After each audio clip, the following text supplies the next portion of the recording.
Bueno, profe, Ujú. ahora, bueno, voy a proceder a la presentación del profesor Rodrigo Hernando para luego ya tengamos la posibilidad, la oportunidad de poder escuchar su experiencia, su conocimiento. Para nosotros como Alianza es una satisfacción poder ser el medio para que muchos profesionales, tanto en Bolivia como en Centroamérica y Sudamérica también, que nos siguen, ya sea por la plataforma Zoom o también por las páginas del Facebook de Alianza FC y de Torneo de Alianza Futuro. Lo mejor de todas estas charlas y en este caso un gran profesional como es usted, profesor Rodrigo Hernando, un poco de su palmarés para que la gente lo conozca. Ha sido entrenador de la Academia del Málaga de España, segundo entrenador también en el Estoril de Praia de Portugal.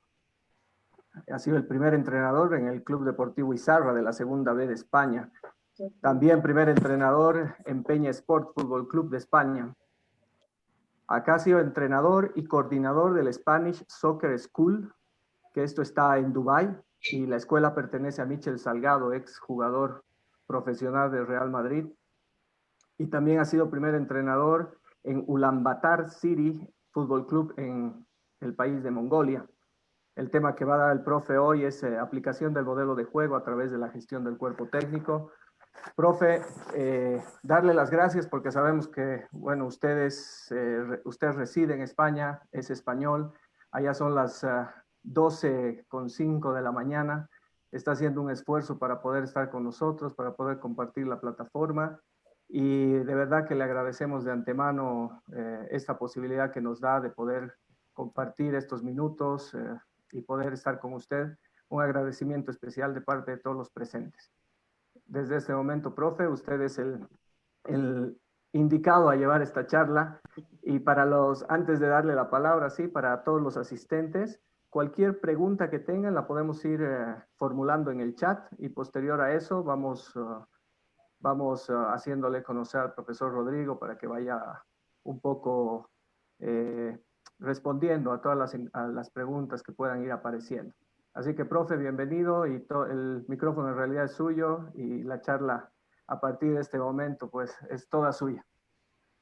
Bueno, muchas gracias primero por darme la oportunidad, ¿no? de intercambiar un poco de experiencias y de conocimiento, que yo creo que al final es lo más enriquecedor de todo. Yo siempre digo que muchas veces nos obligan a ir a cursos, a sacarnos títulos de entrenador y demás para poder ejercer, pero para mí, un poco por mi experiencia personal, siempre ha sido al final más enriquecedor, a pesar de que a veces me ha tocado estar en la parte del profesorado, el contacto con los alumnos, con los compañeros, y luego que quede un poco esa amistad y a través de algo que es lo que nos une y lo que hace que a mí me dé igual el que sean las 12 de la noche en España, que es la pasión del mundo del fútbol, ¿no? Yo creo que cuando a uno le apasiona lo que hace y te apasiona este mundillo, pues es al final lo de menos a qué hora o en qué lugar del mundo te encuentres. Así que bueno, yo primero daros las gracias por ello e invitaros a que sea una conferencia, una charla,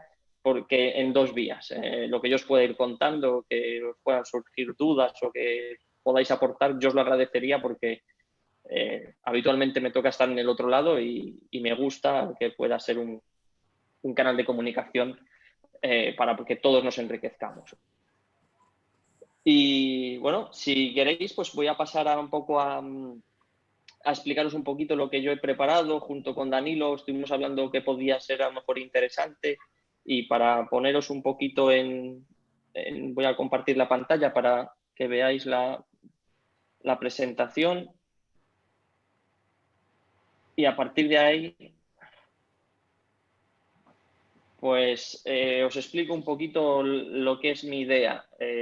Junto con Danilo pues pensamos que era interesante abordar a lo mejor un poco algo que está muy en boca de todos, que es cómo es el modelo de juego y, y, esa aplicación del modelo de juego. Para mí tiene mucha importancia el cuerpo técnico, que cómo puede ayudar a un entrenador principal, como ahora mismo es mi caso. Yo también he sido preparador físico, he sido también segundo entrenador. Cómo puede ayudar a transmitir el modelo de juego que ese entrenador tiene en la cabeza el cuerpo técnico del que te rodeas. Entonces, para mí es muy importante todo ese cuerpo técnico. Y cuando hablamos de la charla, yo os voy a poner el ejemplo, digamos, un poco de fútbol profesional, pero cuando preparamos un poco esto, hablando con Danilo, lo que sí que veíamos es que es importante que se perciba que esto también se puede alcanzar en fútbol base. Yo os puedo poner algunos ejemplos míos personales en el que al final uno ve que un poco lo que prioritario son las ganas que uno tiene de mejorar o de dar respuestas a esas inquietudes. Entonces, os invito a, si a lo mejor me decís, yo es que no tengo un preparador físico, pues a lo mejor podemos lanzar ideas entre todos para acortar un poco esas diferencias que puede haber entre el fútbol profesional o bueno, profesional, no sé si está bien llamado, fútbol digamos, las categorías más altas y a lo mejor de las categorías inferiores. A ver. El organigrama de un cuerpo técnico me gusta diferenciarlo un poco por los roles, y el primer rol que siempre uno pues tiene en cuenta es el rol del segundo entrenador, que para mí tiene que reunir tres características muy importantes. Una es que sea conocedor del modelo de juego de ese entrenador para ayudarle a la transmisión. Yo creo que eso es fundamental, porque si no lo conoce, al final es muy difícil que te pueda ayudar a transmitir todas las ideas que uno tiene. Como segundo, me gusta hacerles responsable de las acciones a balón parado. Yo creo que cuando uno asume responsabilidades, se involucra más, y al final, cuando uno está más involucrado, creo que saca lo mejor de sí y se siente más identificado con el proyecto. Y por otro, un aspecto para mí fundamental, que es la honestidad. Yo creo que un segundo entrenador tiene que ser honesto y tener la confianza o la valentía de decirle al entrenador quizás lo que no le gustaría oír, pero que es necesario que oiga para poder mejorar o para poder seguir obteniendo el rendimiento de ese grupo de jugadores que él necesita o que él se ha marcado. El segundo rol dentro del cuerpo técnico que veo muy importante es el rol del preparador físico. Para ello, creo que tiene un rol primordial en una de las cosas que al final más nos condiciona a la hora del entrenamiento, que son la planificación de las cargas. Yo creo que tiene que ser un especialista y tener mucha habilidad a la hora de planificar las cargas, pero también tiene que ser un poquito flexible en esa planificación de las cargas, porque yo creo que ese preparador físico tiene que entender también que hay veces que hay que saltarse esas líneas rojas que el mundo de la preparación física a veces te impone. Yo creo que esa flexibilidad tiene que ser un tira y afloja entre el entrenador y el preparador físico. El preparador físico tiene que planificar las cargas de entrenamiento, pero entender que puede haber momentos determinados de la temporada en los que tiene que soltar un poquito las riendas y a veces, como dicen muchos preparadores físicos, cerrar los ojos y decir allá vamos, y sabiendo que a lo mejor expone a los jugadores a unas cargas que no serían las ideales, pero que el grupo necesita a lo mejor arriesgar en ese aspecto. Luego, un segundo apartado muy importante para mí del preparador físico es que sea el enlace entre el cuerpo técnico y los servicios médicos, o como queramos llamarle. Yo creo que la clave de esta gestión del cuerpo técnico es que el primer entrenador confíe en sus ayudantes, y un preparador físico debe de ganarle el tiempo y filtrarle la información al entrenador de esos jugadores a lo mejor lesionados o que necesitan de una cirugía o que están simplemente enfermos, para que la información le llegue a él filtrada y no tenga que estar todo el rato desgastándose con cosas que a lo mejor son fáciles de manejar, que un preparador físico muchas veces tiene más conocimientos cercanos a esas áreas médicas que el propio entrenador, y que le ayudan al entrenador a ganar tiempo en su aspecto diario, en su día a día. Y luego, un tercer apartado para mí muy importante del preparador físico es que diseñe tareas. Y cuando digo diseña tareas, no solamente que diseñe a lo mejor las tareas que vemos más analíticas de preparación física. No me refiero a una tarea de mover pesas o de unos sprints.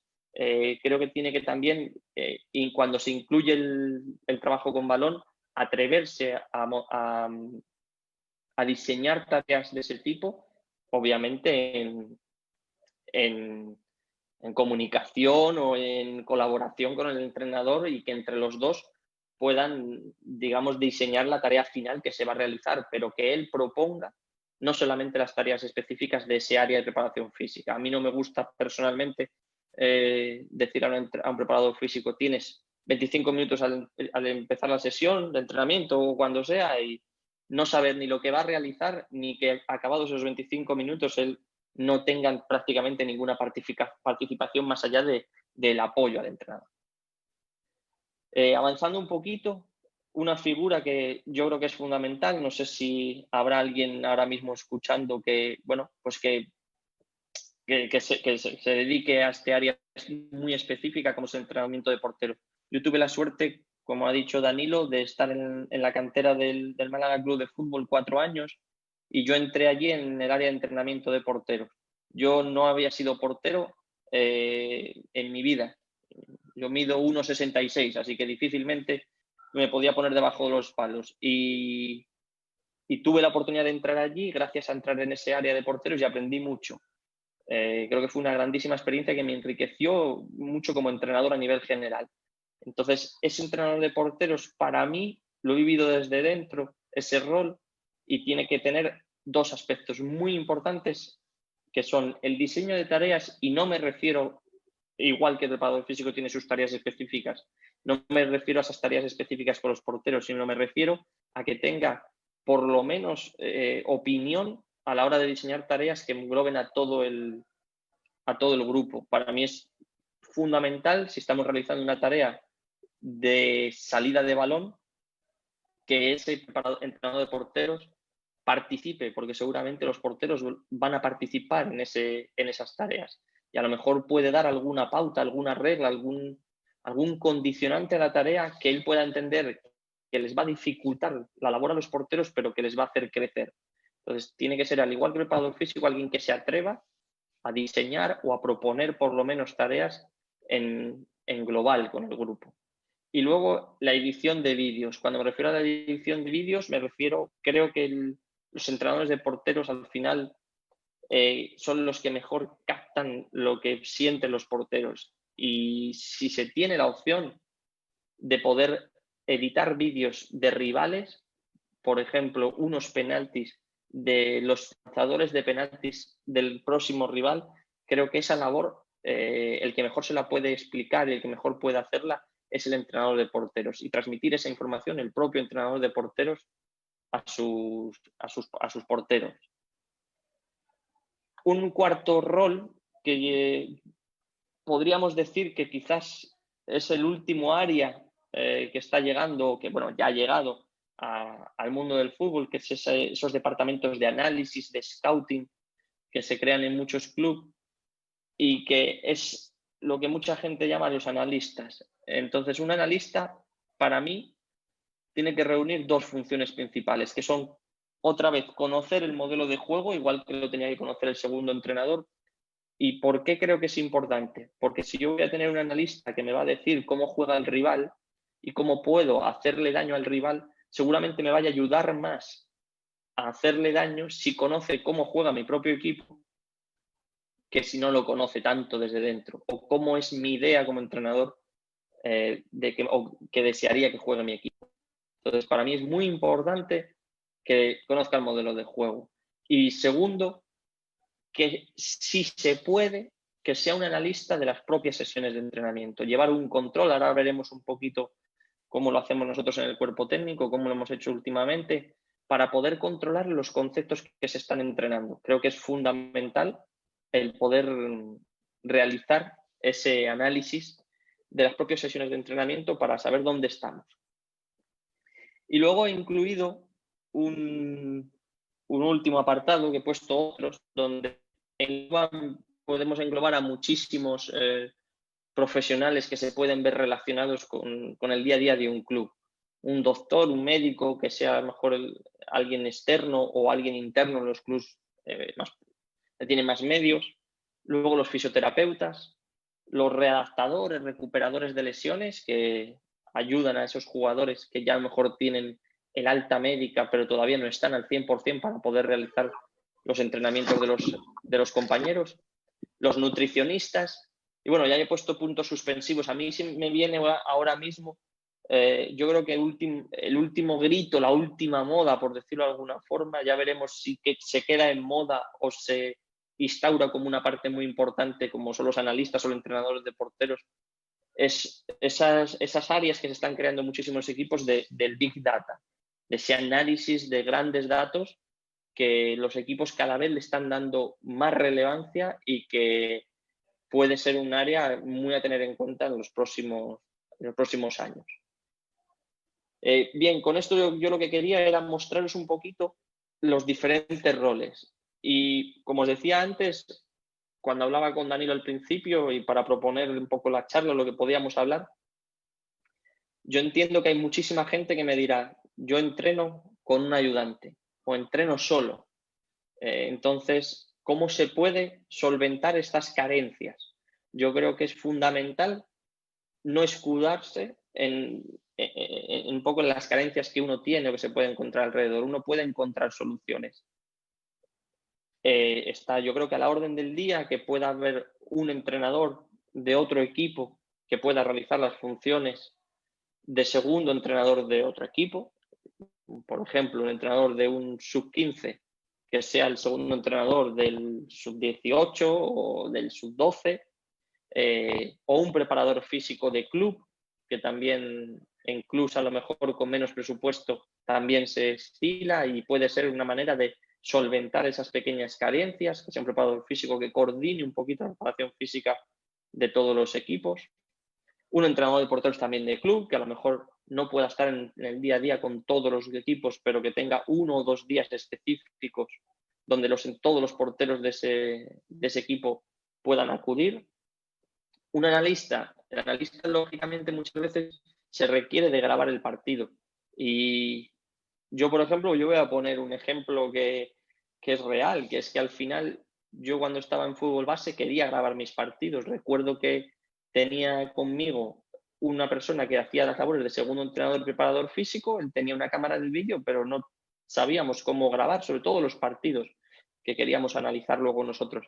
Y al final, pues, la que hoy en día es mi mujer, los fines de semana le tocaba coger cámara al hombro y grabarnos los partidos.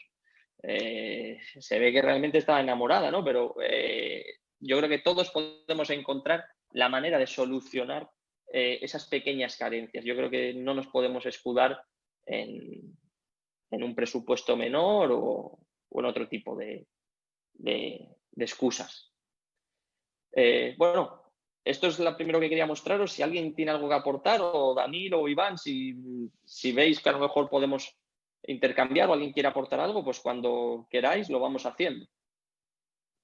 Perfecto, profe. Vamos viendo con los asistentes en realidad y también para las personas que nos siguen por la página del Face, pueden hacer sus preguntas, lo propio los presentes, sin ningún problema para que vayamos teniendo también una interacción, ¿no? Que también es importante. Esto, profe, lo hablábamos anteriormente con usted. Entonces, por favor, sin ningún temor ni vergüenza, vamos formulando preguntas para que también Rodrigo pueda irnos aclarando este tema. Perfecto. Quiero también un poco aclarar un poco que lo hablábamos antes de que conectara la mayoría de la gente, de que al final yo he trabajado en fútbol base y yo sé la realidad del fútbol base en España también. Y es que muchas veces te toca trabajar solo o prácticamente solo. Entonces, no quiero que nadie se vea a lo mejor, porque a lo mejor haya podido estar entrenando, pues a lo mejor en categorías más altas, el que pierda ese miedo a, bueno, a lo mejor lo que le voy a decir no es su realidad. Que a lo mejor no lo haya sido últimamente no quiere decir que yo no conozca eso y que a lo mejor pueda aportar, ¿no? Correcto. Vale, pues si os parece adecuado, vamos a continuar y os quería Profe, mostrar aquí. perdón, Dime. antes de que continúe, vamos con la Sí. primera pregunta, así podemos ir avanzando en esto. Dice Beli Salcedo, perdón, ¿cuál es el rol hoy en día del videoanálisis y su importancia? Bueno, yo creo que aquí habría que diferenciar dos roles. En el fútbol de más élite, por decirlo de alguna forma, hay como dos roles. Uno, el rol del analista y el otro, el rol del scout. El scout al final es un espía, que es un poco la traducción, ¿no?, que podríamos hacer de scout, y es un poco el que se encargaría de analizar a los rivales. Eso por un lado. Y luego el analista en sí debería de ser un analista de nosotros mismos, es decir, de nuestro propio equipo. Por eso para mí es importante que un analista pueda analizar las sesiones de entrenamiento y no solo el partido. Con lo cual, poniendo en la balanza, hay que primero ver que ahí pueda llegar a haber dos mismos roles con características similares, pero diferenciarlos a la vez. Y luego ese rol para mí es importante cuando me dan los informes de los rivales, que me diga cómo me pueden hacer daño los rivales y cómo les podemos nosotros hacer daño. Yo creo que esas dos preguntas son la clave que debe de un analista que se encarga de analizar a los rivales, de esos scouts, de transmitir al primer entrenador, que a lo mejor no ha podido ver tantos partidos como ha podido ver él. José Antonio Ru dice, hola, profe, en otros también es importante un psicólogo, o sea, en otros cuerpos técnicos, ¿no? Sí, además es un fallo que yo no lo haya puesto. A mí me encanta, me apasiona la psicología y sobre todo la psicología deportiva, obviamente. Yo tuve la suerte de realizar un máster en psicología deportiva durante 2 años porque me parece un área totalmente fundamental. Yo creo, a mí me llama mucho la atención, que me parece muy bien lo que comentaba antes, de que hay muchos clubs aquí en España y en Europa en general que están ya introduciendo áreas de Big Data en la que trabajan bastantes personas. Pero me llama la atención que haya todavía clubes en los que no haya un departamento de psicólogos. Yo creo que es totalmente es fundamental el trabajo psicológico con todos los miembros de una plantilla. Y ahí también incluyo a los propios del cuerpo técnico. Entonces yo creo que esa figura no ha terminado de dar el paso a implantarse definitivamente, como a lo mejor lo ha hecho el entrenador de porteros o los analistas, y quizás es un poco, bajo mi punto de vista, por el miedo muchas veces a decir voy al psicólogo, ¿no?, aunque sea un psicólogo deportivo que te va a ayudar a mejorar tu rendimiento. Richard Ceballos dice, se habló de las líneas rojas en el área de preparador físico. Quisiera saber más de qué se refiere con esto. Bueno, yo puedo ponerte un ejemplo. Bueno, por poner un ejemplo, a mí me ha pasado ahora mismo el preparador físico. Algunos tuvisteis la oportunidad de ver su ponencia aquí, de Fabio Rodríguez. Con Fabio yo, por ejemplo, que ahora mismo es el preparador físico con el que yo quiero contar siempre mi cuerpo técnico, lo he hablado muchas veces. Lo que nos venimos a referir es que muchas veces a lo mejor ese preparador físico no quiere meter una carga demasiado alta el miércoles porque considera que puede haber un alto riesgo de lesión ese miércoles por los datos que tenemos de los días o semanas anteriores. Y a lo mejor yo como primer entrenador le he tenido que decir, Fabio, hay que atreverse a aumentar la carga este día porque el equipo lo necesita por X razón. Entonces me refiero que a esa línea roja que a lo mejor muchas veces te marcan de que no puedes elevar mucho la carga de determinado día, hablo de áreas, de aspectos de entrenamiento deportivo. El preparador físico tiene que estar abierto a decir, bueno, aunque la teoría o los libros me indiquen que hoy no debería de hacer esto, tengo que permitirlo hacer porque el entrenador me está pidiendo que por favor lo hagamos por X razón. Un poco a eso me refería. Perfecto. Profe Darko Prada puede tomar la palabra, pide poder intervenir. Claro. Profe Darko Prada. Profe, muchísimas gracias, Danilo, y un gusto, querido Rodrigo. Te habla el profesor Darko Prada del Club Bolívar de La Paz, del plantel femenino. ¿Cómo piensa y usted el tema de la inclusión del coach deportivo, teniendo en cuenta una diferencia que puede haber entre el psicólogo deportivo y la función que debería tener el coach, y de qué manera usted lo implementaría o lo implementa en este organigrama como tal? Bueno, es una pregunta complicada porque primero habría que definir las diferencias entre un coach y un psicólogo. Muchas veces a lo mejor el coach, ¿no?, lo que quiere es sacar todo lo positivo de uno mismo, y a lo mejor, y el psicólogo pues está un poco para, digamos, esos, no sé cómo explicarlo, problemas bueno, esas a lo mejor situaciones negativas que uno está sufriendo para mejorarlas. Y el coach se centra más en ese aspecto positivo. Yo creo que por eso hablaba de que me parecería súper interesante el crear departamentos de psicología en el que pudieran tener cabida psicólogos y coaches. Yo creo que eso sería para mí crear la sinergia perfecta. Pero si estamos, lo que decíamos, yo creo que a lo mejor muchas veces es difícil. Si a mí me preguntas personalmente, yo creo que primero debería de ser un psicólogo antes que un coach, porque creo que el entrenador debe de ser capaz de ser un poco también coach. Sin embargo, ser psicólogo es un poco diferente, por eso que te decía, tiene que minimizar esas situaciones, esas sensaciones negativas, y el psicólogo pienso que está mejor preparado que el coach para ello.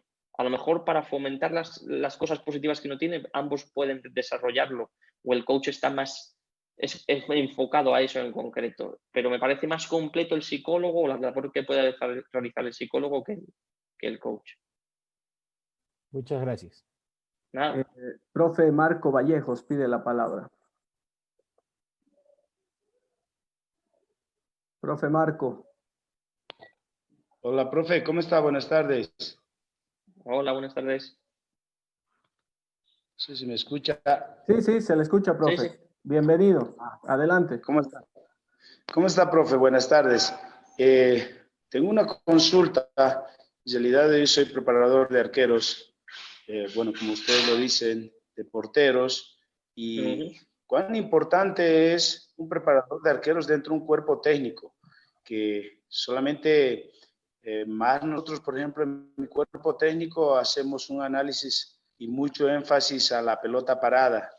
¿Será que es importante para un preparador de arqueros tener todos los videos bien establecidos para poder trabajar? Sí, pero a ver si no sé si entiendo bien un poco lo que quieres transmitir. Es que a lo mejor de la importancia de tener el propio entrenador de porteros o de arqueros, esos vídeos de bola parada bien estructurados. ¿Es eso a lo que se quería referir?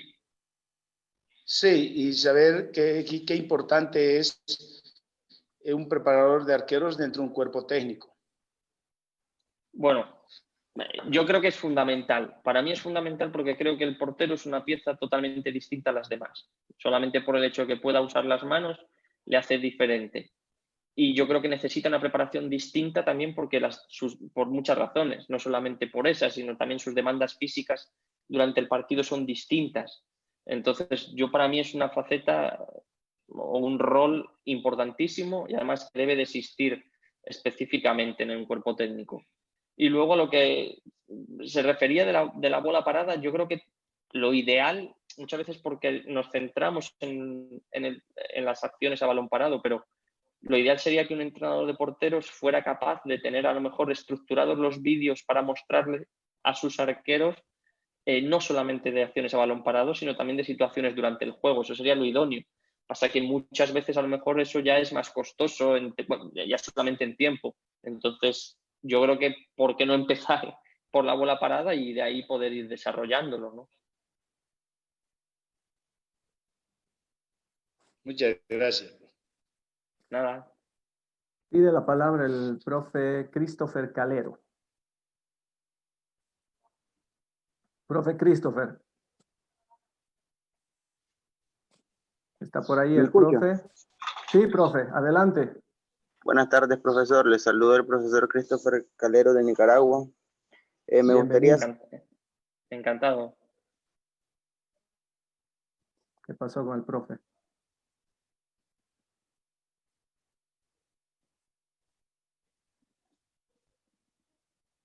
Se fue. Se nos fue, se le cortó. Tuvo problemas. Bueno, cuando vuelva le retomamos la palabra. Hay dos preguntas más, profe. Bueno, hay varias. Dice, de Diego Cejas, dice, buenas tardes, profe. Cuando hablamos de planificación de cargas del preparador físico, la pregunta es, todo trabajo a planificarse tiene que ser en base al trabajo que quiere realizar el primer entrenador. Yo creo que aquí entra mucho el carácter, el perfil o como queramos llamarlo del propio primer entrenador. Hay entrenadores que a lo mejor no tienen esos conocimientos teóricos de preparación física necesarios como para guiarle al preparador físico. Hay entrenadores que a lo mejor los tienen, pero prefieren delegar total y absolutamente en el preparador físico y como comentaba antes, decirle, tienes aquí 20 minutos este día, media hora este día y no preocuparse de ese trabajo. Y hay otros pues que, bueno, un poco un mix de todo.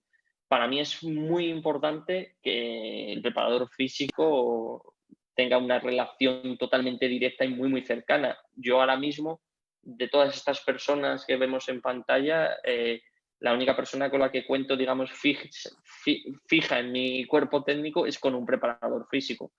Yo también soy licenciado en Ciencia de la Actividad Física y el Deporte, que es un poco lo que te habilita para ser preparador físico aquí en España. Entonces, quizás un poco por ese perfil le doy la importancia que creo que debe de tener. Pero para mí es fundamental que él se encargue de planificar las cargas y, como decía, de diseñar tareas no solamente en el apartado físico, sino también en ese apartado que a lo mejor el primer entrenador es el que dirige o que marca las pautas, pero que el preparador físico le pueda ir, digamos, acotando en espacios, en reglas de provocación o en tiempo de duración de los ejercicios. Perfecto. Ahora sí, volvió el profe Christopher. Por favor, tome la palabra. Sí, ahora sí, buenas tardes, profesor. ¿Me escucha? Sí. Profesor, la pregunta que yo le quería hacer era la siguiente. Si usted aparta al arquero, ¿de verdad que qué prefiere usted? ¿Que si el arquero trabaje mejor con el preparador físico y el grupo en general o trabaje la preparación física con el preparador de arqueros? Bueno, si yo tengo que elegir, para mí la situación ideal sería tener un entrenador de porteros, un entrenador de arqueros que tuviera los conocimientos suficientes o necesarios como para poder ser también su preparador físico de manera específica. Pero claro, entiendo que eso requiere de unos conocimientos que pues muchas veces uno no tiene o todavía no ha adquirido. Si se da esa situación, yo prefiero que trabaje la preparación física de manera específica con ese preparador de arqueros. Si no es así, pues yo creo que ahí el preparador físico general o debe de coordinar, ver qué trabajo lo hace con él y con el grupo, con el resto de jugadores, o ver qué trabajo le puede guiar al entrenador de arqueros para realizarlo de manera, digamos, aislada o apartada del resto del grupo. Muchas gracias, profesor. Nada. Profe Rodrigo, Juan Pablo Peñaranda pregunta acerca del modelo de juego, pero esto, la pregunta mía antes de realizar la de Juan Pablo es, lo dejamos para cuando usted entre al modelo de juego, para no adelantarnos un poco en el tema. Así que Juan Pablo, por favor, un poquito de paciencia. Llegamos al modelo de juego y ahí lo hacemos. Así que puede continuar ahora, profe. Vale, bueno, pues continuamos. Este organigrama, lo que quería yo mostraros es un poco, yo no sé por qué han salido, no sé si se ven en pantalla unas líneas azules. Bueno. Sí, sí. No, la verdad que no sé muy bien, pero bueno, da igual. Lo que veis aquí es un poco el planning semanal de las tareas de tres para mí fundamentales piezas, que son el primer entrenador, el segundo, y he puesto scout, con lo que ya hemos hablado un poquito, gracias a la pregunta de uno de los compañeros, entre las diferencias entre el scout y el analista. Por ejemplo, cuando pongo scout me refiero al que se encarga de ver los rivales y transmitirle esa información al resto del cuerpo técnico. Arriba lo que veis son los días de la semana y abajo, en rojo, es que no se lee muy bien, pero yo os lo traduzco. En rojo sería partido de un rival y partido de otro rival en el otro domingo. A lo que me vengo a referir es que aquí están expuestas las tareas que a mí me gusta que se realicen en esa gestión del cuerpo técnico a diario y que cada uno sepa muy bien cuáles son sus labores.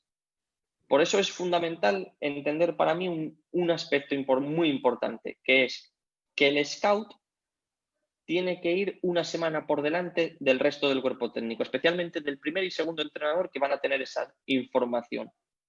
Ese scout aquí, en este domingo que el equipo se está enfrentando a un rival que hemos llamado rival A, está terminando un informe que nosotros en nuestro caso lo hacemos en PowerPoint, pero del rival B. Es decir, este scout está trabajando sobre este rival para que la información que él termina aquí sea la que va a trabajar el resto del cuerpo técnico en todos estos días.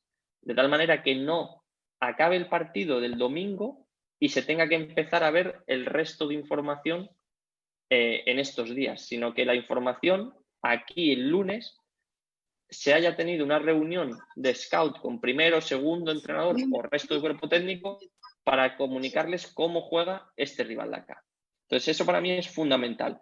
Y este scout, aquí veis que ya este lunes ha transmitido la información y luego está analizando al rival C, que sería no el de este domingo, sino el del siguiente domingo.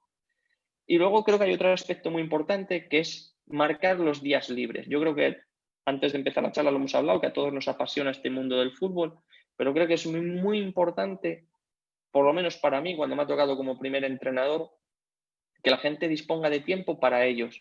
Ya luego ellos verán qué hacen en sus días libres, pero creo que es fundamental para esa gestión del cuerpo técnico. Y luego, por lo demás, nosotros lo que hacemos, a modo de resumen, es lunes y martes, que normalmente el martes nosotros damos descanso, solemos entrenar el lunes, el día después del partido, lo dedicamos a recuperar los jugadores que participaron en este día y a compensar las cargas de aquellos que no jugaron. Y además, como cuerpo técnico, a recibir toda la información por parte del scout para enfrentar al rival próximo. El martes, que sería el día que descansarían los jugadores, el cuerpo técnico, el segundo entrenador tendría a lo mejor día libre y el primer entrenador, a mí me gusta empezar a preparar ya vídeo para realizar miércoles y jueves. Nosotros preferimos el vídeo del miércoles, primero mostrarles imágenes de nuestros errores y aciertos del anterior partido y dejar para el jueves o el viernes, sábado o el domingo por la mañana con algún repaso, vídeos de este rival. Pero primero cerrar un poquito este partido con el vídeo del miércoles de nuestras propias acciones y luego venirnos ya aquí en todo este aspecto a analizar este rival de aquí. Y luego, lo último que quiero comentar de este un poquito organigrama o manera de funcionar nuestra es que nosotros le damos mucha importancia a las reuniones individuales con los jugadores. Por eso pongo aquí que el segundo entrenador debe de tener también reuniones individuales. Y con esto no me refiero a una charla informal antes de empezar el entrenamiento o al acabar, sino reuniones fijadas, planificadas en el tiempo y que te permita tener información que a lo mejor no puedes obtener en esas charlas informales que uno suele tener con los jugadores.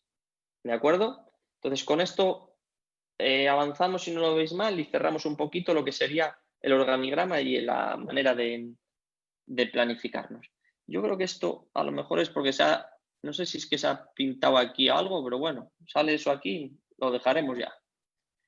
Si quiere, profe, deje de compartir y vuelve a hacerlo. Voy a dejar un momento de compartir porque no sé por qué sale eso. Vamos a ver. Ahora, ¿me ves? ¿O mi nombre no sale? Y ahora, vamos a ver. Vale. Ahora sí. Ya está arreglado, ¿verdad? Sí. Vale. Pues continuaríamos, nos metemos un poco con nuestro método de trabajo y ya empezamos a hablar un poquito de modelo de juego. Lo vamos a relacionar también dentro de lo que sea posible con esa gestión del cuerpo técnico que acabamos de ver y que nos ayuda a implementar este modelo de juego. Nuestro método de trabajo, nos gusta trabajar sobre un modelo de juego, sobre una idea. En este caso, si yo soy el entrenador principal, mi idea de manera de jugar ideal, pero creo que es muy importante que sea una idea flexible, porque nos gusta aplicar un modelo de juego que esté basado en la variabilidad y en la adaptación a esa plantilla. Y ahora vamos a poder ver un ejemplo. Estos son los dos últimos equipos, lo que voy a mostrar en lo que nosotros hemos trabajado. Este es el penúltimo equipo en el que yo trabajé, la Peñasport. un equipo de segunda B española. Si a mí me preguntáis sobre el papel cuál es mi modelo de juego ideal, yo nunca jugaría con este esquema de juego. Para mí el esquema de juego que más me gusta sería el 1-4-3-3. Lo que pasa es que nosotros, para que entendáis la situación, llegamos a este equipo en la jornada 10 del campeonato, ya con la liga empezada. El equipo llevaba 0 puntos en las primeras 10 jornadas.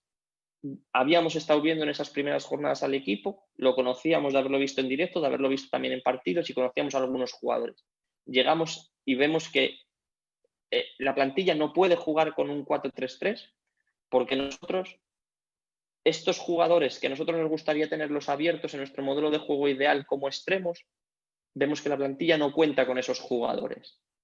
Entonces vemos que sí que hay un potencial, una fortaleza del equipo en juego interior, y luego también nos damos cuenta de que tenemos unos laterales, tanto en un lado como en otro, 2 laterales izquierdos y especialmente un lateral derecho, con una proyección ofensiva tremenda y que nos podían permitir el que el ideal 1-4-3-3 lo pudiéramos convertir de esta manera en un modelo de juego, en una manera de jugar en la que los laterales nos dieran esa profundidad en ataque y esa amplitud a su vez, y estos jugadores una superioridad numérica por dentro. Con lo cual, con esto lo que quiero ver es que para mí es muy importante, es como yo entiendo el fútbol, la adaptabilidad de un entrenador a la plantilla. Tiene que adaptarse a las condiciones que uno tiene. Ahora os voy a mostrar un corte de vídeo de ese equipo. ¿Vale? Nosotros somos el equipo de azul y pantalón rojo. Ahora después vamos a repetir el vídeo a cámara lenta. Y os comentaré una cosa que para mí es muy importante. ¿Vale? Es la misma imagen. Nosotros le dábamos importancia, como os he dicho, a que hubiera jugadores que pudieran jugar por dentro y a profundidad de los laterales, porque vemos que el equipo se daba a ello. En este caso estábamos con 10 jugadores. Había un jugador que estaba siendo atendido en la banda y aquella banda tiene solamente un jugador que va a mantener la amplitud. Pero este era el lateral y aquí vemos la incorporación de esos jugadores del medio, lo que hablaba con Danilo antes de empezar la charla, de esos volantes de contención y esos volantes mixtos. Y para mí esta jugada, que es muy bonita y que, bueno, pues a un entrenador le encanta verla, reúne varias situaciones que creo que son fundamentales que entendáis. Y es que esa jugada que se realiza con este esquema de juego que habéis visto, se realiza la última jornada del campeonato, cuando el equipo la jornada anterior habíamos descendido de categoría, pero el equipo sigue realizando lo que nosotros habíamos trabajado durante 7 meses. Entonces, para mí es súper importante ese fragmento, porque jugábamos contra un equipo que se había clasificado para jugar playoff de ascenso.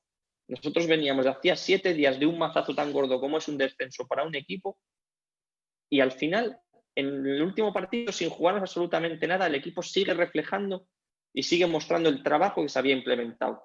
De hecho, de eso, para mí, es una muestra de que el equipo, nosotros habíamos dado con la tecla, porque como habéis visto, eso que habíamos plasmado aquí en el papel, que queda muy bonito, visto en pantalla, luego el equipo era capaz de transmitirlo. Pero luego acaba la temporada y tenemos un reto. Nos llama otro club, nos llama el Club Deportivo Izarra, de la misma categoría, de la segunda B española, y es situación totalmente distinta. Llegamos antes de empezar la temporada, podemos planificar pretemporada, podemos decidir ciertos jugadores que se incorporan y decimos, bueno, si en nuestra manera a lo mejor de entender el fútbol o mi manera de entender el fútbol ideal sería para jugar con un 1-4-3-3. Y al final no lo podemos realizar por una sencilla razón, porque nos damos cuenta, hablando con los jugadores, perdón, de que había jugadores que llevaban 3 o 4 años ya en la plantilla de ese equipo. Y ese club tenía una condicionante muy especial. Y es que juega en un campo que no es pequeño, pero era de un césped artificial en muy malas condiciones.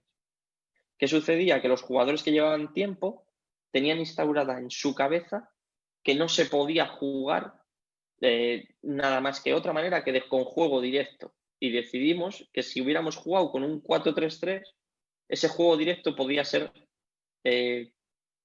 podía verse mermado. Preferíamos para jugar directo, jugar y trasladar esa manera de jugar que habíamos tenido anteriormente a un 4-4-2 para poder jugar directo y que a lo mejor esos delanteros pudieran pelear los balones largos y que además pudiera haber alguien cercano para ganar esa segunda jugada.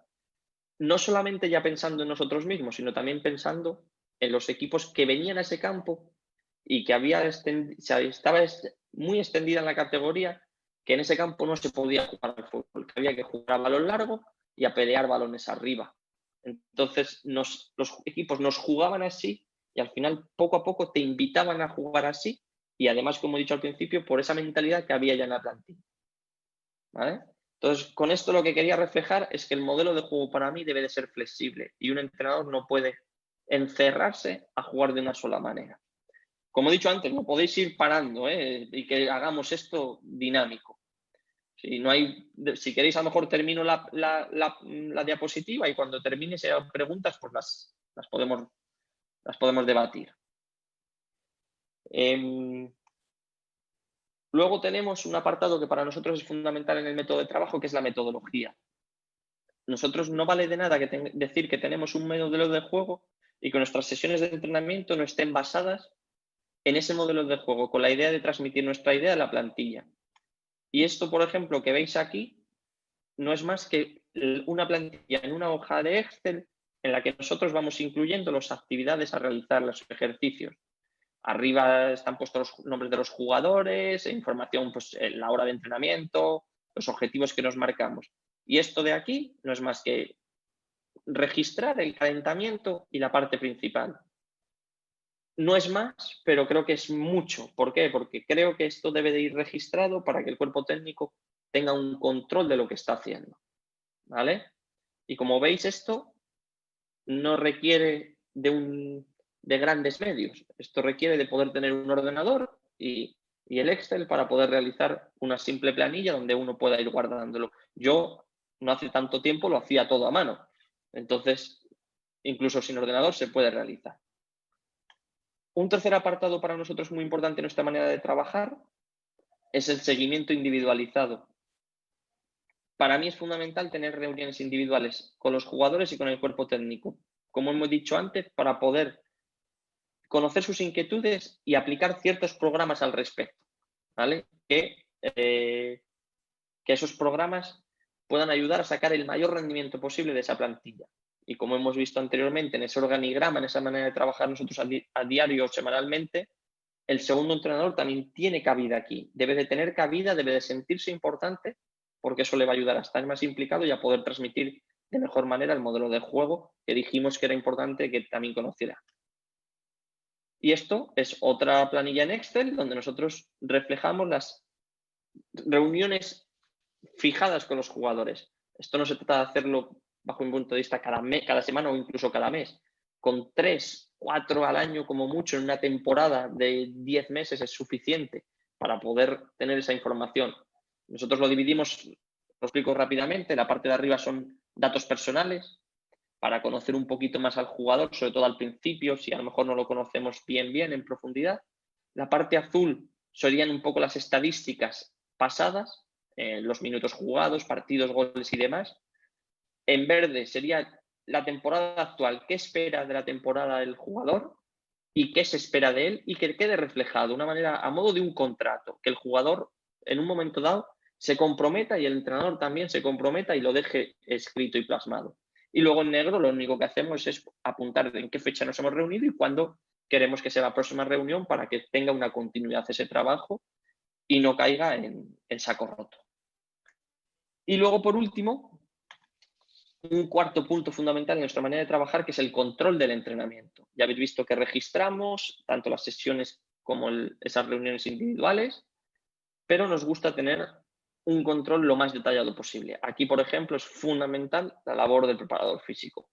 Esto que veis aquí son unas gráficas que realiza, en este caso, Fabio Rodríguez, el preparador físico que trabaja conmigo, pero aquí no entran ni GPS, ni aparatos de mayor coste, ni nada de eso. Esto está hecho con unos instrumentos que están validados, que son fiables, que son planillas, en las que se van registrando datos del esfuerzo, del estado de bienestar, de cómo ha dormido ese jugador, de cómo se siente de fatiga muscular, y que, como os digo, no cuestan nada más que el tiempo que uno quiera perder en ello. Entonces, para mí es muy importante quiero transmitir ese mensaje de que uno hace lo que quiere hacer. Uno se pone las barreras que se quiera poner. Poder tener un control fiable y que está aceptado científicamente como este no requiere de unos GPS. Que tenéis unos GPS, adelante, fantástico, que os van a dar unos datos maravillosos con sus acelerómetros, con sus sprints y demás. Pero si no tenemos eso, a mí no me vale. Yo un poco es mi manera de ver las cosas. Hay que intentar reducir las diferencias con esos rivales que sí que van a tener a contar con más medios. Y si yo no realizo esto que veis en pantalla, a lo mejor digamos que esa diferencia es de 5 puntos. Pero si hago esto, igual lo reduzco a 2. Bueno, pues ya me sacan 2, nada más. Vamos a ver cómo somos capaces de igualarlos o de incluso superarlo. Entonces aquí esto lo podría explicar mucho mejor Fabio, pero no es más que una semana de trabajo en la que se van registrando, por un lado, la fatiga mental, la fatiga muscular, y en el que el preparador físico, esas cargas de entrenamiento, las va modulando para adaptarlas o para decirle al entrenador, oye, mira, deberíamos de bajar un poquito el nivel de cargas porque veo que la plantilla está un poquito saturada. Esta semana la habíamos planificado como de alta carga y no puede ser así. Obviamente hay que tener alguien que controle bien esos conocimientos. Es lo que decía, igual no tenéis un preparador físico en vuestro cuerpo técnico, pero igual hay alguien en el club. Yo os invito, porque esa persona que es preparador físico seguro que siente pasión por ese área del entrenamiento. Si a lo mejor vais y le decís, oye, he visto esto, ¿qué parece si lo implementamos en mi equipo de benjamines o de alevines? Pues seguro, yo estoy convencido de que si esa persona tiene la pasión que para mí debe de tener por estar involucrado ahí, le va a encantar que alguien se lo proponga. Y a lo mejor luego se extienda al resto del club, pero quizás vosotros deberíais de dar ese primer paso. Y este sería un poco el método de trabajo con esos 4 puntos en los que empezábamos a hablar un poquito de modelo de juego, que había alguna pregunta por ahí, pero si queréis la podemos dejar ya para empezar aquí. No sé si hay preguntas de esta última diapositiva. No, profe, no tenemos de la última, sí la del modelo de juego, que no sé si la quiere entrar en ese tema en este momento o prefiere dejarlo para... Bueno, podemos dejarlo, podemos empezar un poquito aquí y que lo veamos, ¿no? Un poquito cuando avancemos. Perfecto. Bien, lo que yo os voy a mostrar es el modelo de juego tal y como yo lo entiendo. Para mí hay 3 pilares fundamentales en el modelo de juego. Uno, que son las fases en las que nos encontramos, y a mí me gusta hablar de 5 fases. Aquí hay mucho debate, hay mucha literatura, y yo creo que uno lo que tiene que intentar es conocer el máximo posible de las diferentes corrientes metodológicas o corrientes de entrenamiento y luego adaptar a lo que a uno le encaja o le gusta o le convence. Por eso digo que para mí hay 5 fases dentro del juego. Ataque, defensa, transición ofensiva, transición defensiva y una quinta o un bonus, como queramos verlo, que para mí son las acciones a balón parado.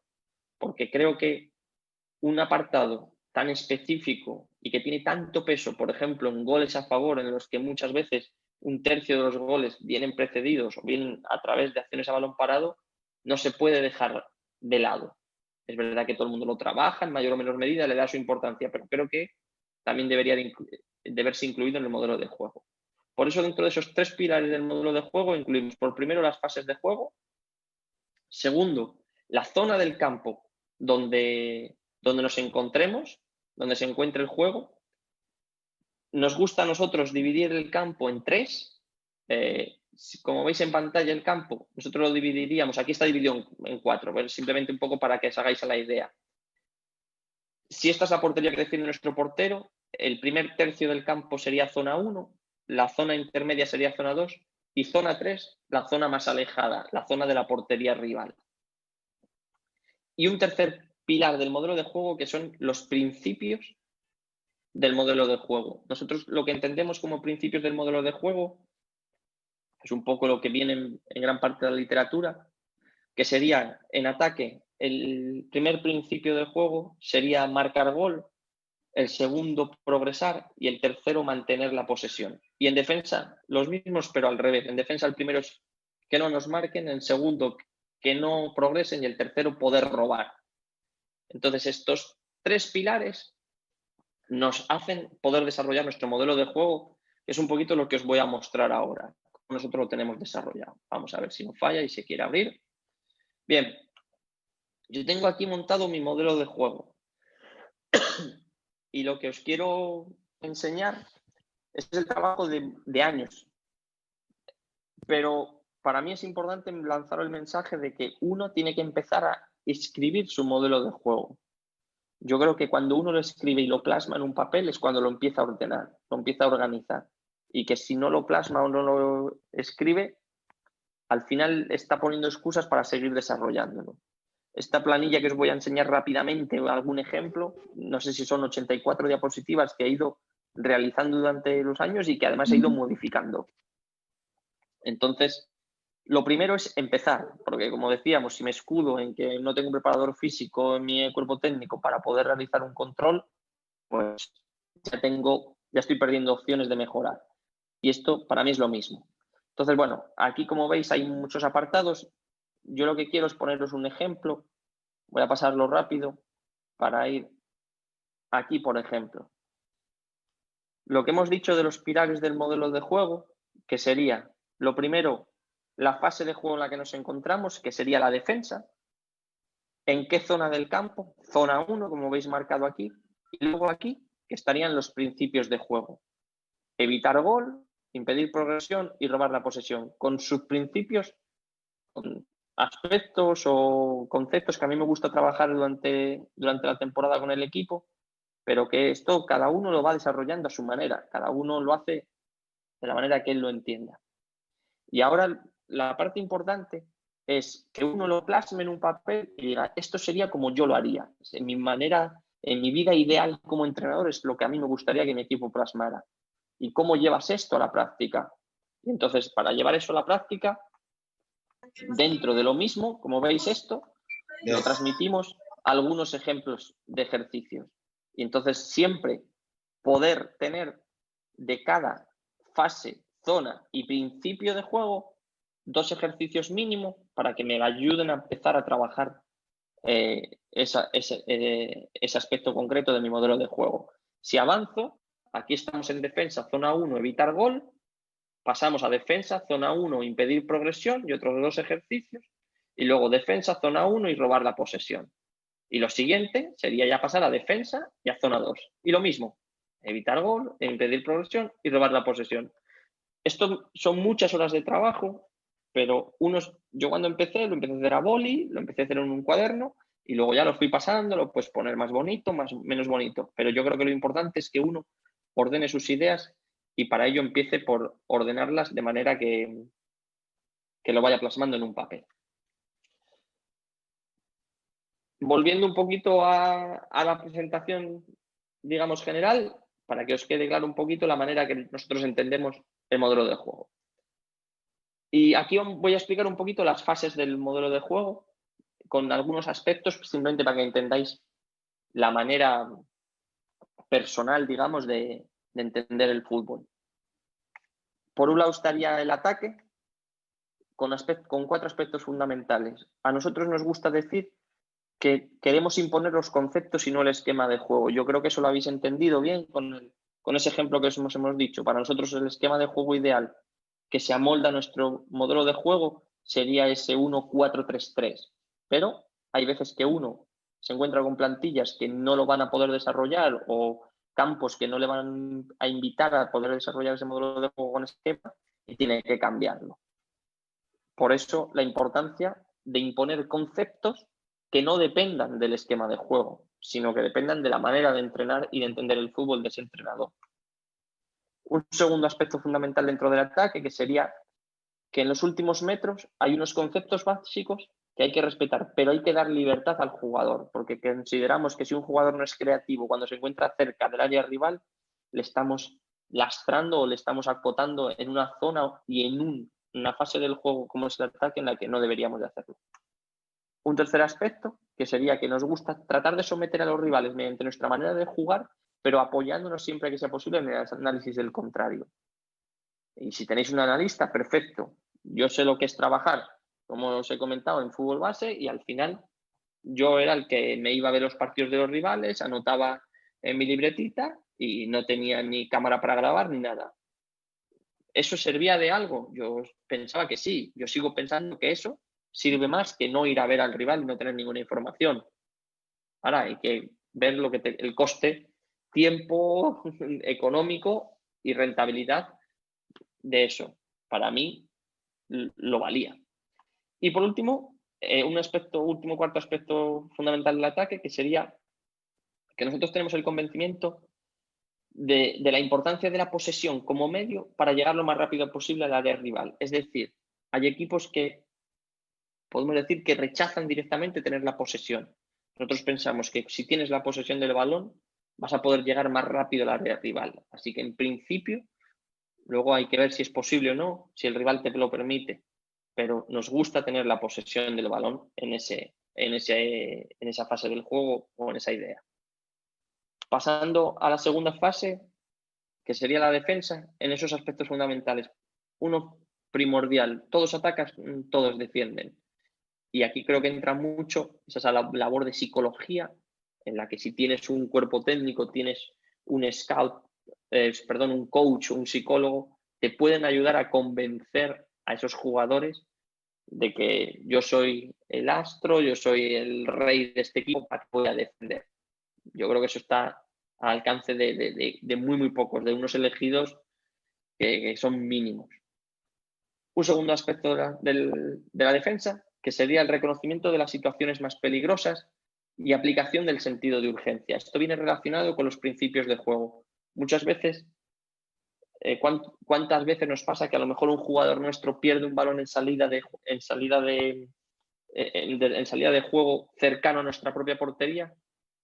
Y por verse un poco entre esa espada y la pared de que se ha equivocado, de que ha cometido un error, quiere ir rápidamente a robar el balón. Y no se ha dado cuenta de que no está dominando los principios de juego de la defensa. Y el primero es que no te metan gol. El segundo, que no progresen y luego ve a robar. Si has asegurado, si estás seguro de que no te pueden meter gol el rival en ese momento, en esa situación, de que no te puede progresar, entonces ve a robar. Pero no quieras arreglar un error saltándote los otros principios de juego que van antes, porque igual acabas recogiendo el balón de tu propia portería. Por eso ese aspecto es muy importante en nuestra manera de entender el juego. Un tercer aspecto, que sería la capacidad para alternar diferentes maneras de atacar y defender y poder jugar con un doble esquema de juego. Esto lo realizamos en el último equipo, ese que habéis visto en el Izarra. En ataque jugábamos claramente con un 4-4-2, pero en defensa descolgábamos a un delantero para incluirlo como un mediapunta, un volante mixto en tareas defensivas y dejar un solo hombre de referencia. Y teníamos trabajado que el equipo desdoblaba los esquemas de juego, de una manera en ataque y de otra manera en defensa. Y por eso es importante desde que la defensa sepa cambiar rápidamente el esquema de juego. Y por último, un último aspecto fundamental en la defensa, y es que el equipo debe de entender que por las bandas te pueden herir, pero por el centro es por donde te van a matar, porque es donde está la portería. Hasta el día en el que la portería no la muevan y la pongan cerca de los banderines de esquina, por las bandas te pueden hacer daño, pero primero hay que proteger el centro. Y eso es fundamental para nuestra manera de entenderlo. Y pasando a los dos fases en juego siguientes, que serían esa transición ofensiva, para nosotros es fundamental jugar hacia adelante siempre que se pueda. Cuando es robado, siempre que puedas, trata de jugar hacia adelante para promover ese contraataque. Segundo, ser rápidos y evitar que nos rompan la posibilidad de contraataque, porque muchas veces hay equipos que roban y directamente dices, han renunciado al contraataque. ¿Por qué? Igual en su modelo de juego no lo tienen trabajado o el entrenador no lo tiene suficientemente visto o cree que su equipo no vale para ello y prefiere no perder el tiempo trabajándolo y dedicarlo a otras cosas. un tercer aspecto fundamental de la transición ofensiva, que sería que todos los jugadores acompañen al equipo para que se pueda dar, si hay una pérdida, esa posibilidad de presionar alto. No tener que perder el balón y luego subir las líneas, sino que las líneas ya estén altas. Y por último, finalizar la jugada llegados a los últimos metros y si no, volver hacia atrás, digamos, en una fase de juego, recordad que estamos en la transición ofensiva y empezar en ese ataque organizado y seguir manteniendo la posesión porque, como hemos dicho, para nosotros es la manera más rápida de llegar a la portería rival teniendo el balón. Si no hemos sido capaces de sacarle rendimiento a esa transición ofensiva, no pasa nada por cambiar a otra fase, pero en la que sigamos teniendo el balón como puede ser un ataque. Y por último, tenemos la transición defensiva. Nosotros nos gusta decir que cuando perdemos el balón, los cercanos tienen que hacer pressing y los lejanos se tienen que organizar. Por eso nos gusta jugar un poco con esa manera sonora de decir que pressing de los cercanos y organización de los lejanos, para que los jugadores capten esa idea rápidamente y sepan diferenciar. Me encuentro cerca, voy a presionar, mi equipo ha perdido el balón, presiono rápidamente para ver si puedo robarlo, y si no estoy cercano a esa zona de la pérdida, me voy a organizar para que no me pillen y poder estar organizado a poder recuperar o evitar el ataque del rival. Mantener el equilibrio para poder parar ese ataque es un concepto que nosotros insistimos mucho, que haya un balance ofensivo-defensivo, que siempre estemos preparados para parar la contra, si puede ser evitando con una falta mucho mejor, pero si no nos queda otro remedio porque nos hemos visto superados, que podamos realizar a lo mejor esa llamada falta táctica para poder parar al rival y reorganizarnos y eliminar a lo mejor esta fase de transición defensiva y empezar una defensa. Recordar los principios del juego, fundamental, es el ejemplo que os he puesto antes de que no hay gol. Lo primero es que no me metan gol, no tengo por qué obsesionarme con ir a robar si a lo mejor no es la mejor situación.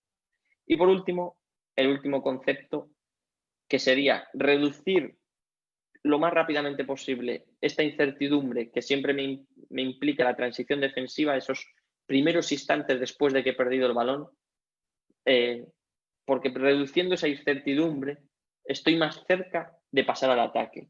Siempre que dentro de que el fútbol es un deporte en el que hay mucha incertidumbre, cuanto más podamos tenerlo controlado, mucho mejor, porque nos va a permitir antes robar el balón o, digamos, provocar un fallo en el rival para que el balón nos vaya nos vuelva a nosotros. Y bueno, y estos serían un poquito las 4 fases con 4 pinceladas de cada una de nuestra manera de entenderlo. Y bueno, hasta aquí sería un poco la presentación y ahora pues quedo a vuestra disposición para si queréis solventar alguna duda de todo esto del modelo de juego. Y bueno, aquí en pantalla os dejo mi número de teléfono, mi correo electrónico, mi cuenta de Twitter en la que voy poniendo alguna cosita y demás, por si alguna vez pues necesitáis contactar o bueno, podemos entrar en contacto sin ningún problema. Así que bueno, muchas gracias por todo y quedo a la disposición para aquellos que puedan tener alguna duda o quieran aportar y podamos bueno, enriquecernos todos mutuamente. Sí, profe, quedamos con una pregunta pendiente de Juan Pablo Peñaranda, que decía, hablando del modelo de juego en un club con diferentes categorías, dice, este debe ser el mismo para todas las categorías, obviamente tomando en cuenta las edades, o cada categoría debe tener un modelo de acuerdo al entrenador de esa categoría. Bueno, yo creo que ahí no hay una respuesta, digamos, verdadera, por decirlo de alguna forma. Yo creo que ahí la mejor respuesta que se puede dar es que depende un poco de lo que cada uno piense. Si a mí me preguntas, yo creo que un club tiene que dar unas pautas generales, pero tiene que también dejar a los entrenadores que ellos sean un poco los que decidan con su equipo lo que al final quieren desarrollar, marcado con unas pautas, acotándole un poquito, pero no dirigiéndole total y absolutamente, porque creo que es muy interesante que un mismo jugador se vea entrenado por diferentes entrenadores a lo largo de su carrera deportiva, porque cada entrenador le va a permitir recibir unos conceptos diferentes, una manera de entender el juego distinta y que le va a formar de una manera más global y que luego le puede ayudar en un futuro. Muy bien. Había un profe, no sé si es profesor Pavel Caballero, que levantaba la mano.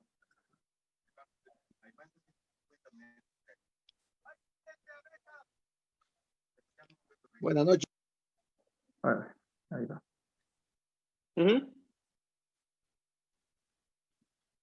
Hola. Profe Pavel, su audio, por favor, su audio. Buenas noches, profe. No sé si me escucha. Ahora sí. Sí, le escuchamos. Bueno, de acuerdo a su metodología de trabajo, profe, quisiera saber cuál es la que utiliza usted y de acuerdo a eso hacerle una segunda pregunta. Bueno, a esa primera pregunta fue un tema también que estuve discutiendo, debatiendo con Danilo, ¿no? Cuando estábamos preparando un poquito la charla. Yo no soy, digamos, de una metodología única y exclusiva. A mí no me gusta decir que yo entreno bajo la periodización táctica o bajo el entrenamiento, las directrices del entrenamiento analítico. A mí me ha gustado siempre intentar conocer el máximo de cada una de ellas o de cada una de las corrientes metodológicas e incluirlas a mi modelo o a mi manera de entrenar. Entonces, podríamos decir que a lo mejor mi manera es un poco mixta. Dentro de esas corrientes metodológicas, a mí me gusta mucho el entrenamiento integrado, en el que haya bastante balón, pero no siempre tiene por qué estar el balón. Yo considero que hay veces que tiene que haber un entrenamiento analítico de repeticiones y eso hay ciertas metodologías que ya directamente lo rechazan un poco por principio y con eso principalmente no estoy totalmente de acuerdo. Perfecto. La segunda pregunta.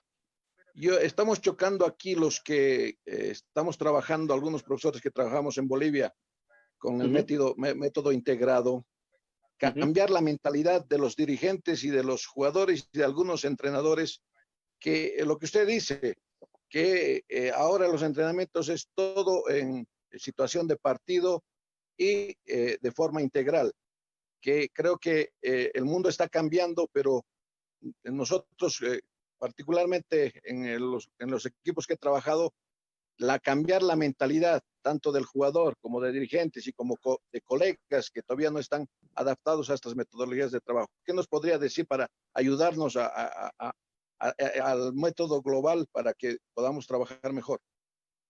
Gracias. Bueno, nada, primero agradecerte la pregunta, ¿no? Y la inquietud.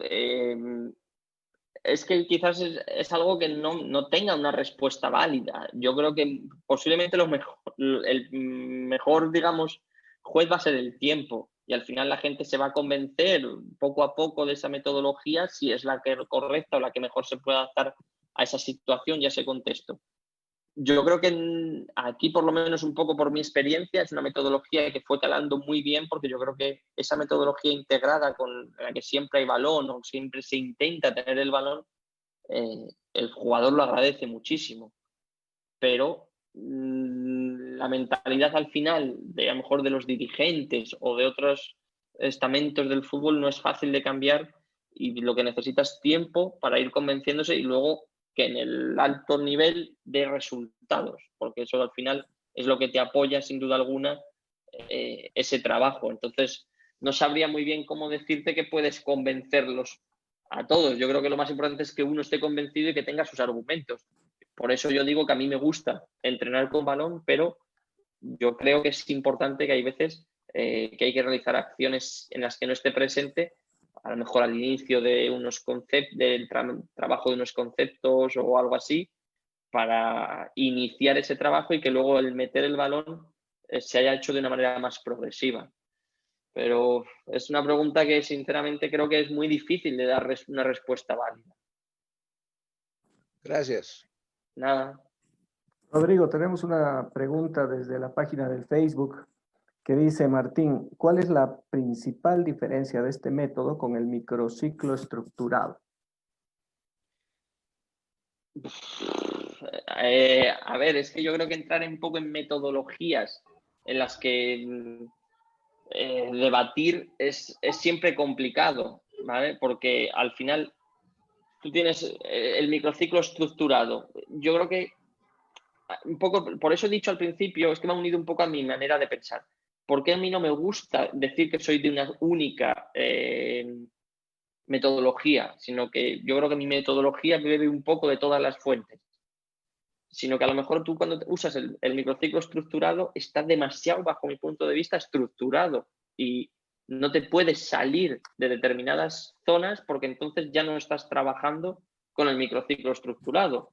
Es lo mismo que a lo mejor si hablamos de la priorización táctica, que ellos entienden todo de una determinada manera y en cuanto hay una cosa que ya no la trabajas de esa manera, ya no puedes considerarte alguien que trabaje con la priorización táctica.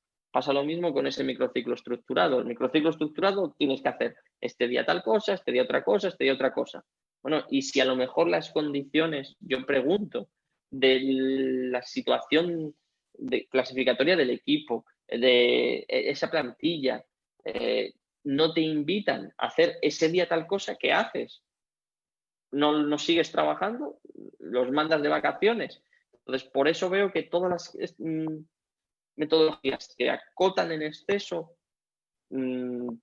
para mí, se pueden quedar en algún momento dado, podemos decir, huérfanas.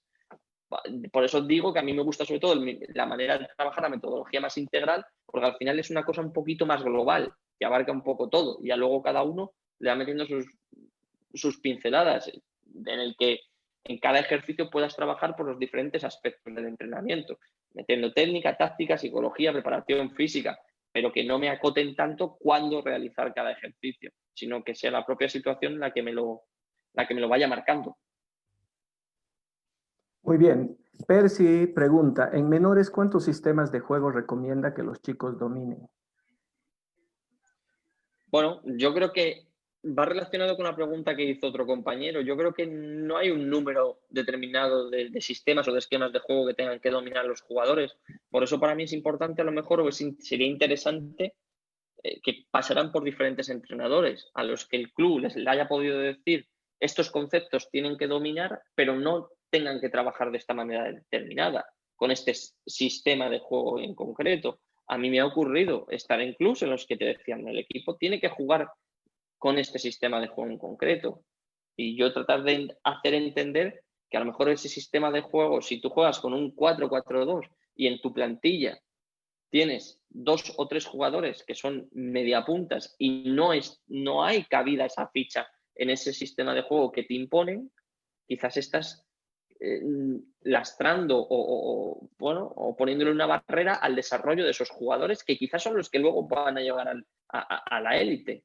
Entonces, no creo que tenga que haber un número mínimo o máximo, pero sí que conozcan varios. Para mí eso sí que es importante. Y si se lo pueden a lo mejor haber explicado diferentes entrenadores, mejor, para que se lo transmitan con diferentes formas de ver el fútbol. Muy bien. Bueno, tenemos saludos de Costa Rica, Guatemala, de Chile, mediante la página del Face. Y ahora le damos la palabra a Juan Pablo Peñaranda, que quiere formular una pregunta. Profe, gracias. En el entendido de que el modelo de juego tiene varios componentes, obviamente está el componente táctico, tiene componentes técnicos, físicos. Profe, ¿cómo usted maneja el componente emocional, el componente psicológico dentro de su modelo de juego? ¿Cómo lo trabaja como parte?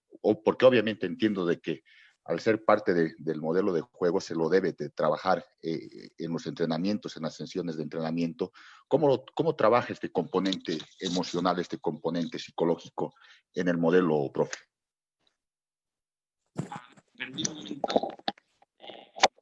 Para responder correctamente, sería la pregunta cómo trabajar el aspecto emocional dentro de ese modelo de juego, ¿cierto? Exacto, sí. ¿Cómo lo trabaja en las sesiones, en el día a día? ¿Que ahora? Sí, se escucha. Escuchamos. A ver, un momento. Vamos a ver si podemos solucionarlo. Entendido yo.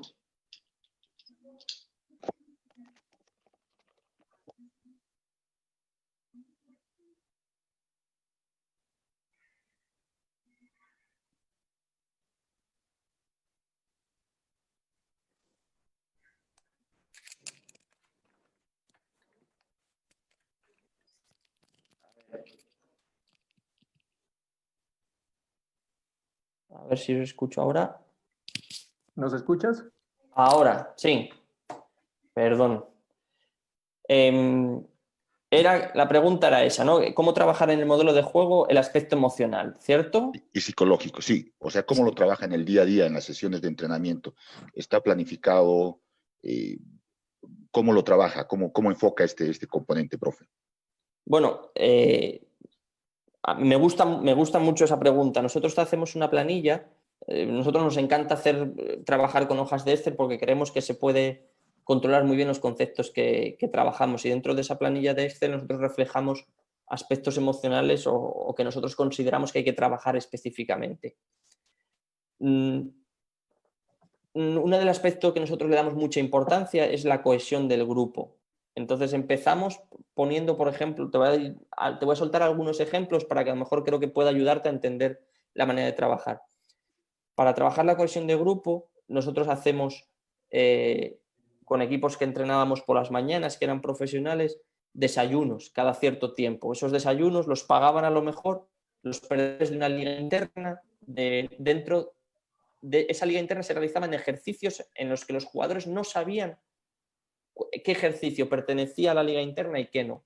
Por ponerte un ejemplo, si en una misma sesión de entrenamiento hacemos 2 partidillos, ellos no saben cuál de los partidillos va a pertenecer a la liga interna, o si no, a alguno o ninguno de los dos. Entonces, de esa manera nosotros le estamos enfocando ya de la parte mental el que trabaje en esa intensidad, esa concentración, desde que no saben si ese ejercicio va a contar para esa liga interna o no. Con lo cual les obliga durante la sesión a estar siempre concentrados, a estar siempre metidos en el trabajo. Y luego nos da derecho y pie, nos dirige a trabajar la cohesión de grupo, porque eso da lugar a ese jueguito que hacemos de una liga interna de clasificación por puntos, en las que una vez cada cierto tiempo, pues los perdedores pagan un desayuno para todos. Entonces, ese desayuno, pues ya es una manera, digamos, mental o psicológica de trabajar la cohesión de grupos. Y todo eso va acompañado de que nosotros lo reflejamos en la planilla para saber qué días hemos trabajado, a lo mejor, pues esa concentración, pues los días que hemos tenido liga interna, pero los jugadores no sabían qué ejercicios contaban para esa liga interna. Y luego en el resto de ejercicios hay determinados ejercicios en concreto que tienen aspectos de, digamos, apartados psicológicos importantes que hace que lo conviertan en un objetivo principal, porque yo creo que al final el factor psicológico está siempre intrínseco en todos los ejercicios, pero hay a lo mejor determinados ejercicios que van enfocados a trabajar un aspecto principal, y a lo mejor es curioso, pero muchas veces trabajas un ejercicio y su objetivo principal no es ni técnico, ni táctico, ni de mejora física, sino de mejora mental. Nosotros, por ejemplo, hacemos partidos en los que partido a 5 minutos y hay un equipo en el que empieza con un marcador a favor. Entonces, ahí ya estás trabajando esa mejora de la ansiedad o trabajo de la ansiedad desde que ellos saben que estoy ganando, me quedan 5 minutos para acabar el partido y tengo que mantener el resultado. Entonces, ahí nosotros a lo mejor es ese pequeño partidillo, en esos 5 minutos, nuestra prioridad no es cómo juega el equipo, sino cómo maneja ese marcador a favor. Entonces, creo que de esa manera lo vamos incluyendo un poco conforme nosotros vamos viendo las demandas también del equipo, que cada uno te demanda cosas diferentes. Clarísimo, profe, gracias. Nada. Profe Gabriel Gumucio y luego está el profe Freddy Bolívar. Hola, Gabriel. ¿me escuchan? Sí, Gabriel, ¿Se me escucha? adelante.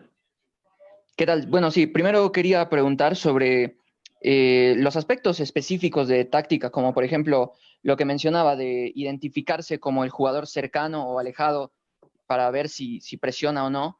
¿A partir de qué edades ya se lo tiene que implementar y qué tan paulatinos se tienen que implementar también esos conceptos que son un poco más específicos sobre táctica, ¿no?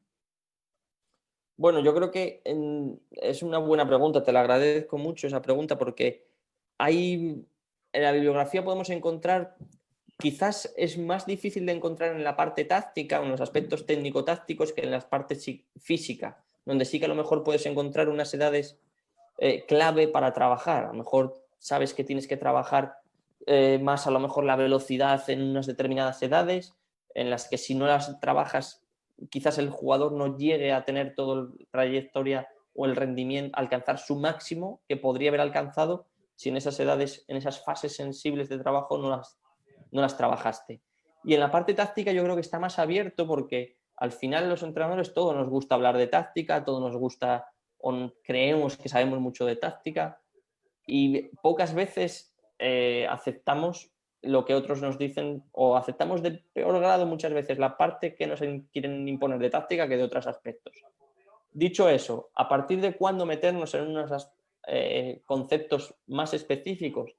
Yo creo que a partir de, en España es edad cadete, que serían 14, 15 años.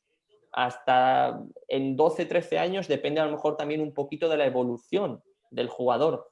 Aquí antes yo he dicho que a mí me gusta que también los jugadores tengan diferentes entrenadores, pero eso también tiene sus partes negativas y es que muchas veces no controlas lo que han trabajado. Si tú tienes un entrenador durante más años, al final igual puede empezar a implementar esos conceptos antes y si a lo mejor digamos que lo puede implementar esos conceptos más específicos a partir de a lo mejor de 13, 14, 15 años, si viene trabajando con el mismo entrenador, igual puede ser 2 o 3 años antes. Es Ok, muchas gracias. lo que te puedo decir. Ok, muchas gracias, Ahora, profe. Nada. Ahora el profe Freddy Bolívar, por favor. Hola, buenas noches. Gusto de conocerlos, Rodrigo. ¿Me escuchan, no? Danilo. Sí, perfectamente. Sí, Buenas profe. noches. Bienvenido. Gracias. Y felicidades por la gran iniciativa. Profe, a ver, hace muchos años ya, y esto usted lo ha debido palpar mucho más en su país, los defensores del entrenamiento analítico y los del integrado y global. Hay muchos entrenadores, particularmente en España, y algún otro entrenador que ha estudiado ya en España, de Bolivia, que ha venido acá, que no desechan ya el entrenamiento analítico, ¿no es cierto?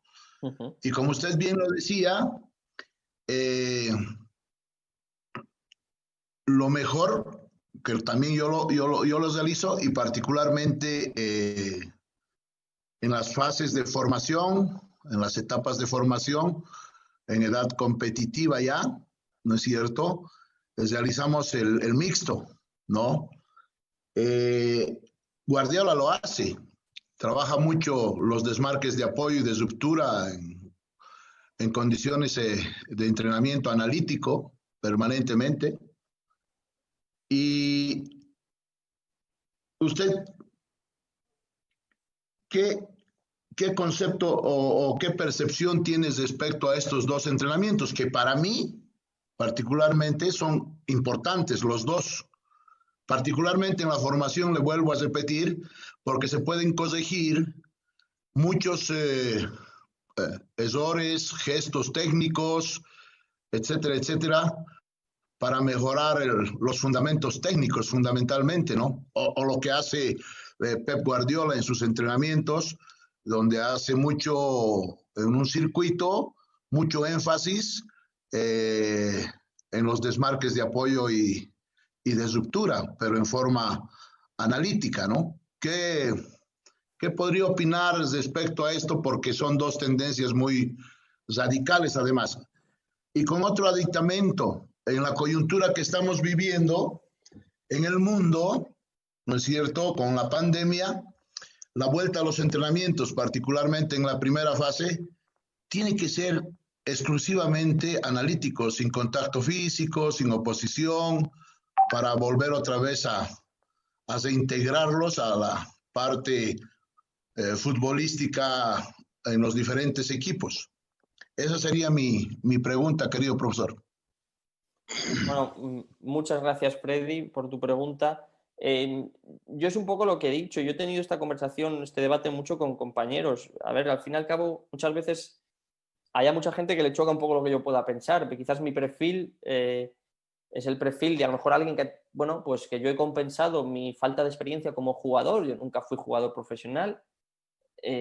pues intentando obtener otros tipos de conocimientos. He tenido la suerte de ir a la universidad, de formarme dentro un poco del mundo del deporte, tratando de ser lo más específico dentro del mundo del fútbol, y me he encontrado con compañeros dentro del aula en los que les decía, es que yo también veo importante realizar entrenamientos analíticos para que esas repeticiones favorezcan dejar esa huella de entrenamiento más rápido que si lo haces de una manera más abierta, en una forma más integrada, más global. Y había gente que lo veía como, pero ¿cómo puedes decir eso si mira las tendencias de entrenamiento? Y yo creo que uno no se puede dejar llevar por las modas o por lo que marquen a lo mejor los que tienen más éxito, porque igual ellos han tenido éxito porque de esa manera, en ese equipo concreto, en esa situación en concreta, era la mejor forma. Pero eso no quiere decir que para la nuestra o la de cada uno sea lo mejor. Entonces, creo que no se puede rechazar ni una ni otra metodología. Y insisto, yo no me considero defensor de una metodología en concreto. Creo que he tratado de beber de diferentes fuentes y crear mi propia metodología en la cabeza. Y creo que el entrenamiento analítico es importante para favorecer implementar determinados conceptos, pero luego me gusta trabajar siempre que puedo con balón, porque creo que el jugador mentalmente lo soporta mejor y eso favorece que el jugador pues luego al final esté más predispuesto a otro tipo de trabajos que te ayuden a desarrollar y a tener todo el rendimiento, pero te puedes ayudar, yo de hecho lo hago perfectamente cuando lo considero oportuno, de unos ejercicios analíticos. Profe, la siguiente pregunta viene de la página del Facebook de Gonzalo Gutiérrez. Dice, profesor, ¿qué opinas de cuerpos técnicos interdisciplinarios? Bueno, si interdisciplinarios nos referimos como que provienen de otras disciplinas deportivas, supongo que la pregunta va por ahí, de que a lo mejor haya personas que provienen de otros deportes. Yo lo veo bien. A mí me gusta, por ejemplo, yo un poco los libros que me gusta leer últimamente no son generalmente la mayoría de fútbol. Yo creo que el fútbol tiene muchas cosas que rescatar, obviamente más de deportes colectivos. Creo que hay más salto con deportes individuales, a lo mejor como el atletismo o así, pero a mí me gusta leer muchos libros de balonmano, de baloncesto, porque creo que tienen bastante transferencia, mucha más de la que nos pensamos. Obviamente cada deporte es un deporte diferente al otro, pero ¿por qué no va a poder provenir una persona del cuerpo técnico de otro deporte en un principio y luego a lo mejor, si no a lo mejor hacerse una persona específica de ese deporte, aportar lo que haya obtenido de otro deporte y transferirlo al fútbol? A mí, de hecho, es una idea que nunca he tenido la oportunidad de hacerla, sinceramente, pero no la descarto en un futuro. Bien. La siguiente pregunta de Javier Nilton Velázquez dice, ¿cómo podemos mejorar la efectividad de concreción de oportunidades de gol, que es el déficit de nuestro fútbol? O sea, la finalización. Yo creo que esa pregunta, si supiera o tuviera la varita mágica, quizás, pues mira, hubiera tenido la oportunidad de entrenar en equipos de más renombre, ¿no? Yo te puedo dar mi opinión o mi manera de verlo. Yo creo que los jugadores, un poco mi experiencia, siempre quieren trabajar la finalización. Tú le preguntas a un jugador, ¿qué crees que hace falta trabajar más? La finalización. A todo el mundo le gusta tirar a puerta, aunque sea el portero. Al portero le gusta pegar a puerta al otro portero. O sea, entonces, yo creo que partiendo de eso, de que el jugador quiere trabajar la finalización, hay que darle unas pautas mínimas para la hora de mejorar la concreción de esas acciones de gol. Por ponerte un ejemplo de nosotros cómo nos gusta hacer, nosotros los centros laterales o las llegadas por banda con pases atrás, lo que nos gusta es dividirlo por zonas, la zona del área, parcelarlo un poquito. Y digamos que nos gusta explicar que hay que ocupar determinadas zonas y en un orden, con unas prioridades. La primera zona a ocupar sería la zona del primer palo, la segunda zona la zona de cercana al punto de penalti y la tercera la zona más alejada, la zona del segundo palo. Porque creemos que todos los balones vayan aéreos o vayan rasos, pasan por el primer palo, bien a ras de suelo o bien a 10 metros por arriba, han pasado por ahí, y cuando antes de va a golpear a tu compañero no sabes a qué altura va a ir, con lo cual lo primero es asegurar la zona más cercana a donde golpeó tu compañero, que sería la zona del primer palo. Luego la posibilidad de tener un pase atrás, que siempre favorece mucho el disparar de cara a gol con un pase que viene hacia atrás. Y por último, esa zona más alejada, que sería el segundo palo, que primero tiene que sortear, suponemos, determinado número de jugadores que habría por delante.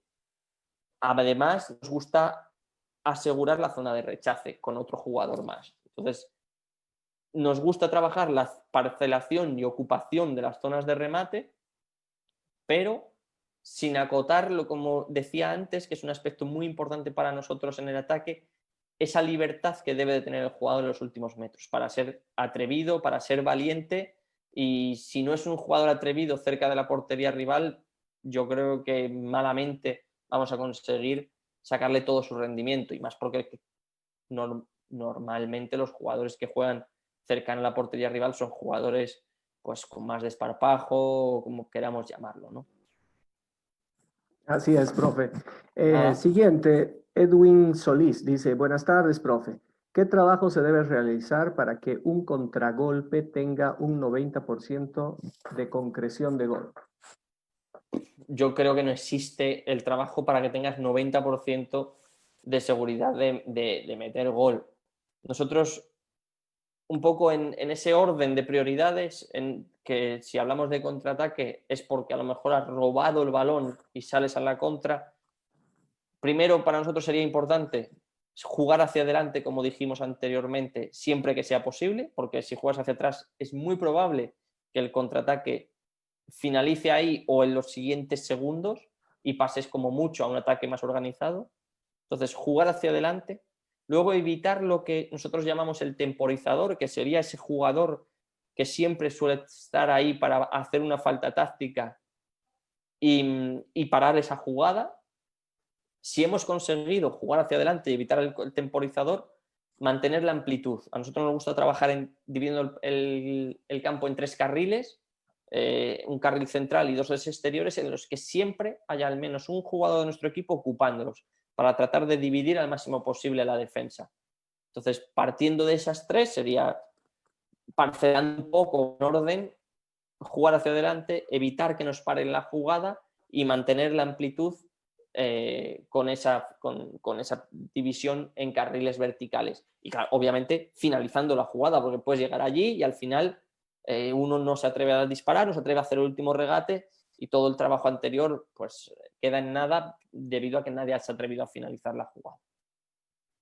Así es. No sé si tenemos más preguntas de los colegas que están en la sala. De repente hay alguna inquietud que queda pendiente para, si no, ir cerrando ya la charla del profe Rodrigo. ¿Alguien que quiera tomar la palabra? Profe Danilo. El profe Marco Vallejos, adelante. Sí, profe Danilo. ¿Cómo está, profe? Mi pregunta es, muy importante es hacer, bueno, acá en nuestro medio, algunos, bueno, con el cuerpo técnico que yo trabajo, hacemos bastante funcionamiento y entradas sucesivas, la llamamos, porque es una forma de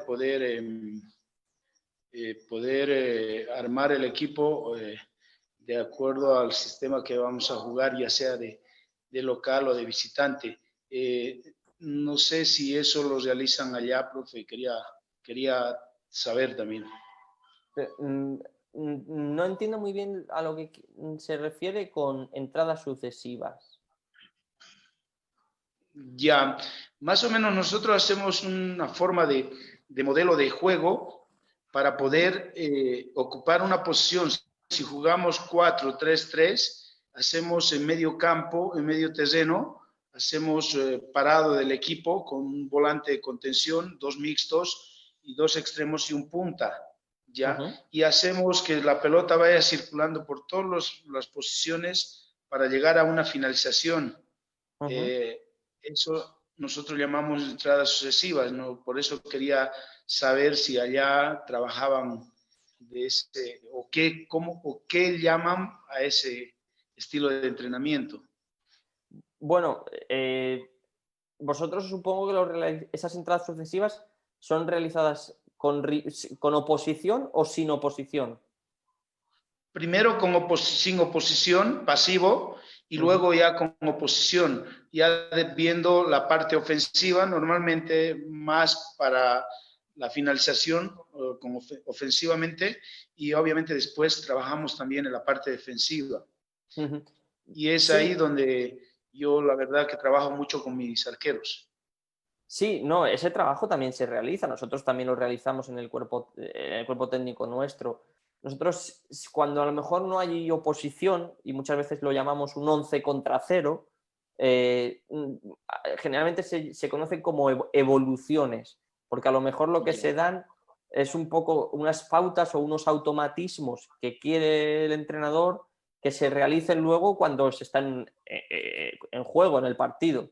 Y digamos, esas evoluciones, luego, pues sí que podríamos a lo mejor llamarlas entradas sucesivas. La verdad que no sé cómo referirme exactamente a lo mejor el nombre técnico, ¿no? Pero sería una evolución de esas propias evoluciones de a lo mejor 11 para 0, o empezamos 11 para 0, metemos línea de 4 como posición y vamos añadiendo a lo mejor defensores hasta llegar a una situación más real de juego.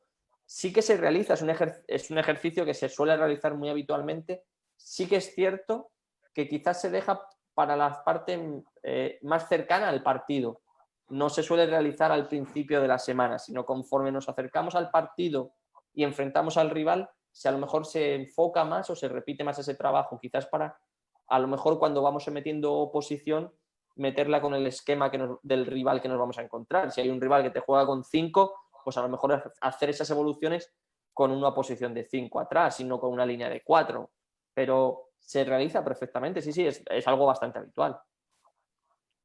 Gracias, sí, es de esa forma más o menos que nosotros entrenamos, le llamamos después el funcionamiento para ya armar el equipo al cual vamos a enfrentar después. Obviamente ya cuando es con oposición, armamos el equipo B, por decirle, al mismo estilo que va a jugar el rival con el que vamos a jugar. Sí, puede ser. Es de la misma forma, sí, es lo más habitual, desde luego. Gracias. Nada. No sé si quiere añadir algo el profesor Christopher Calero.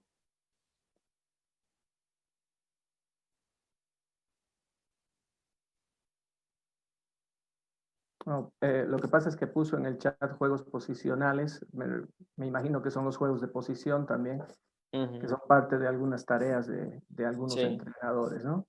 Sí.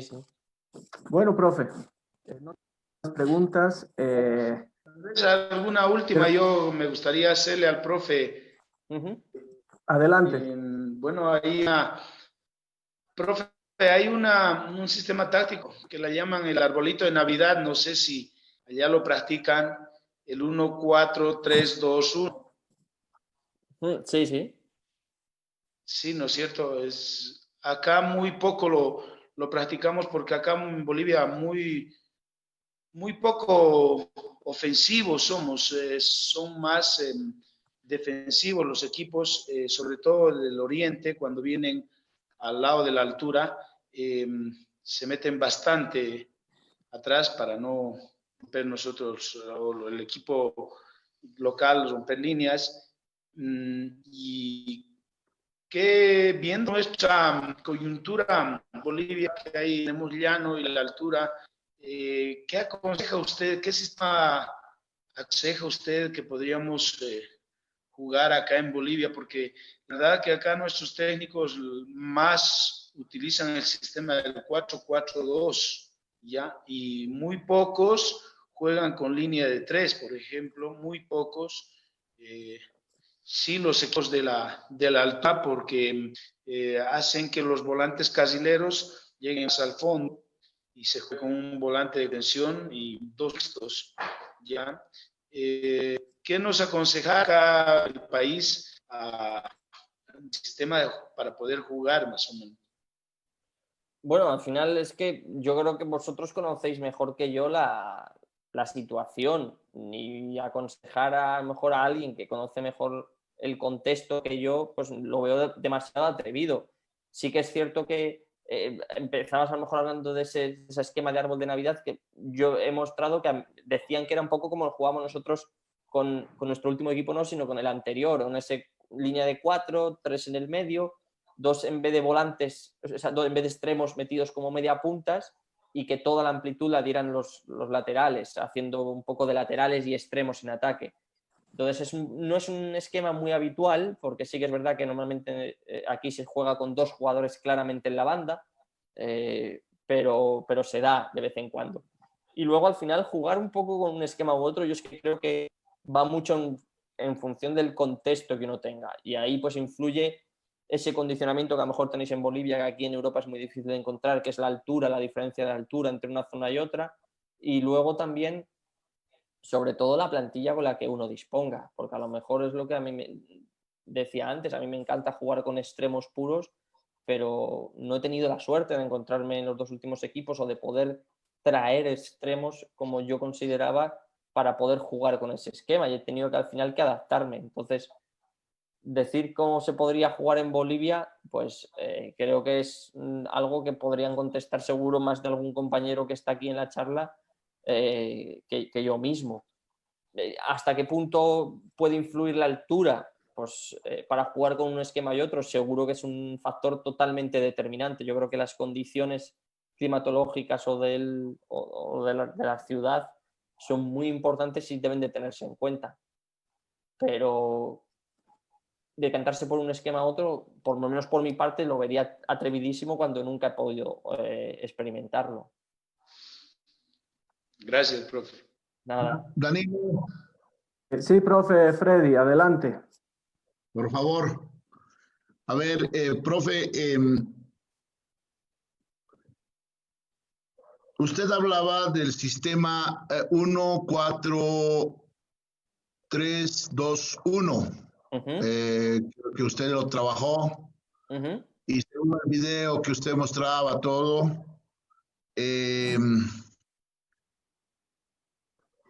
los que suplían a los extremos, que llamamos ahora, se incorporaban los laterales, tanto izquierdo como derecho. Lo que yo le quiero preguntar es si usted dentro de ese su sistema hacía que los 2 laterales suban, o se quedaba uno y subía uno, o si subían los 2 laterales, de acuerdo a su determinación táctica, ¿cómo compensaban la subida de esos 2 laterales, o si usted ha terminado uno, de ese un lateral? Bien, nosotros lo que hacíamos, nuestra intención, los primeros partidos, claro, la gente no nos esperaba jugando así, además porque llegamos cuando la liga ya estaba comenzada, llegamos en la jornada 11ª. Pero poco a poco, para la segunda vuelta, ya todo el mundo conocía nuestra manera de jugar. Entonces partíamos de una mentalidad que a mí me gusta imponer al equipo donde yo estoy, que es que los rivales tengan que adaptarse más a nosotros que nosotros a ellos. Entonces, si los rivales sabían que nuestros laterales iban a ser muy profundos, generalmente obligábamos a los extremos de los equipos rivales o los centrocampistas de banda, llamémoslos como queramos, a defender mucho. Con lo cual, los rivales no te dejaban mucha gente descolgada. Generalmente te dejaban un jugador o como mucho 2. Si te dejaban 2, nosotros siempre teníamos los 2 jugadores, los 2 centrales, y lo que vosotros llamáis ese volante de contención, con lo cual seguíamos teniendo superioridad numérica en caso de pérdida para poder manejar esa contra del rival. Nos gustaba tirar los dos laterales arriba, porque contábamos siempre que teníamos 2 centrales y un volante de contención. Y luego hay que tener en cuenta que aparte de ese volante de contención teníamos 2 volantes mixtos, 2 mediapuntas y un punta, con lo cual eran 5 jugadores que al final es difícil que todos estuvieran en zonas de remate, con lo cual alguno de ellos estaba siempre en disposición también de sumarse a esa defensa y añadir también efectivos para, en caso de pérdida, poder controlar un posible contraataque del rival. Pero como te decía, para nosotros era muy importante el haber cambiado la mentalidad de los rivales y del propio equipo, que es que los rivales se tuvieran que adaptar a saber que nuestros laterales los íbamos a tirar muy profundos y que ellos tenían que estar preparados para ello. Entonces, generalmente los rivales iban detrás por el miedo a que nosotros enseguida, por las bandas, teníamos gente muy profunda que les obligaba a trabajar mucho. Profe, pero usted les decía a los laterales, según su concepción táctica de ese sistema, para que vayan los dos en uno o uno y uno. Uno se quedaba y el otro subía o iban los dos. Dependía también un poquito. Si a lo mejor era más en contraataque nuestro, en transición ofensiva, generalmente si salíamos por un lado, el del lado contrario, al ser un ataque más rápido, no subía tanto, no se prodigaba tanto, se quedaba más pausado. Pero si el ataque era más organizado, si teníamos más tiempo para organizar el ataque, sí que nuestros laterales iban más para arriba porque estábamos mejor plantados, reducíamos esa incertidumbre del ataque tan rápido y no teníamos miedo porque estábamos bien organizados y bien ubicados para que en caso de pérdida tener el suficientemente número de jugadores como para contrarrestarla. A nosotros nos gustaba poder tirarlos en ataque organizado muy profundos. Como te digo, si era un contraataque, obviamente el otro lateral decía, bueno, voy a esperar a ver si finalizamos la jugada rápido o si pasamos a un ataque más organizado, entonces ya sí que sé que tengo que sumarme más profundo. Muchas gracias, profe. Gusto de conocerlo. Muy buena su charla. Muchas gracias, es un placer. Me parece que el profe Pavel Caballero quiere tomar la palabra. Profe. Sí, profe. Danilo. Perfecto. Adelante. Aunque no te conozco, pero felicidades, y a Rodrigo también felicidades por todo lo que nos ha dado, nos abre mucho el pensamiento, y que tú sabes que siempre uno nunca es tarde para aprender y seguir aprendiendo. Tenemos que ser una esponjita para seguir recibiendo todos los conceptos y de gente tan experimentada como Rodrigo. Agradecerle a Rodrigo, agradecerte a vos por todo este curso, y ojalá que no sea el primero y que sigamos avanzando para mejorar nuestro fútbol. Gracias. Muchas gracias. A usted, Pavel.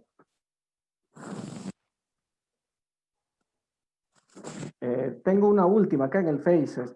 Dice de Arias Gerencia Deportiva.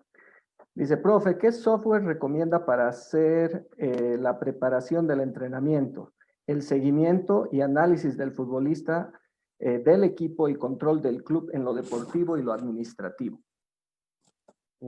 Es que hay muchos, pero yo no he tenido la oportunidad de trabajar con muchos, sinceramente. Al final, es que generalmente esas preguntas a lo mejor las puede resolver alguien más, un coordinador de un club o de una cantera, y yo no he tenido a día de hoy esa función. He trabajado con un software, pero era muy pequeñito, no recuerdo el nombre ahora mismo, un software español que era un control de... no recuerdo ahora mismo el nombre. Entonces no sabría decirte, porque tampoco sé que hay muchos, me han mostrado muchos, pero no he recordado los nombres porque al final cuando no trabajas es difícil. Entonces siento no poder tener respuesta para ello. Por supuesto, no hay problema, profe. Bueno, vamos a ir cerrando la charla. Vamos a mandar un saludo a todos mis compatriotas acá bolivianos, también a nuestros hermanos en Colombia, Honduras, Costa Rica, Guatemala y Argentina, que también hemos tenido presencia de ellos durante esta casi ya 2 horas de charla que estamos teniendo con usted, profe.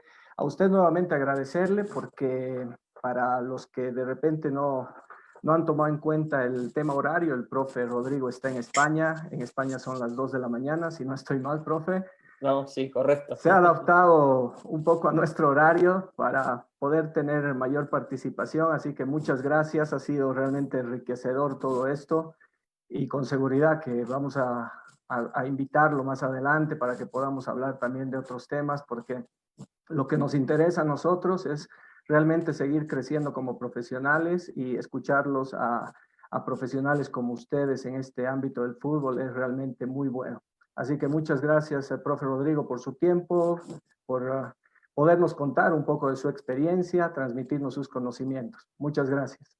No, muchísimas gracias a vosotros, porque la verdad que es un placer y siempre es reconfortante que alguien piense que uno puede transmitir algo de lo que, bueno, se supone que sabe o de lo que ha podido vivir. La verdad que os lo agradezco muchísimo, y en especial a ti por mostrar tanto interés, ¿no?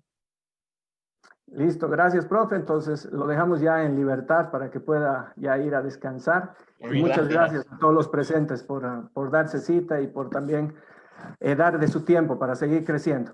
Así que hasta una próxima oportunidad. Cuídense todos. Muchas gracias. Hasta luego.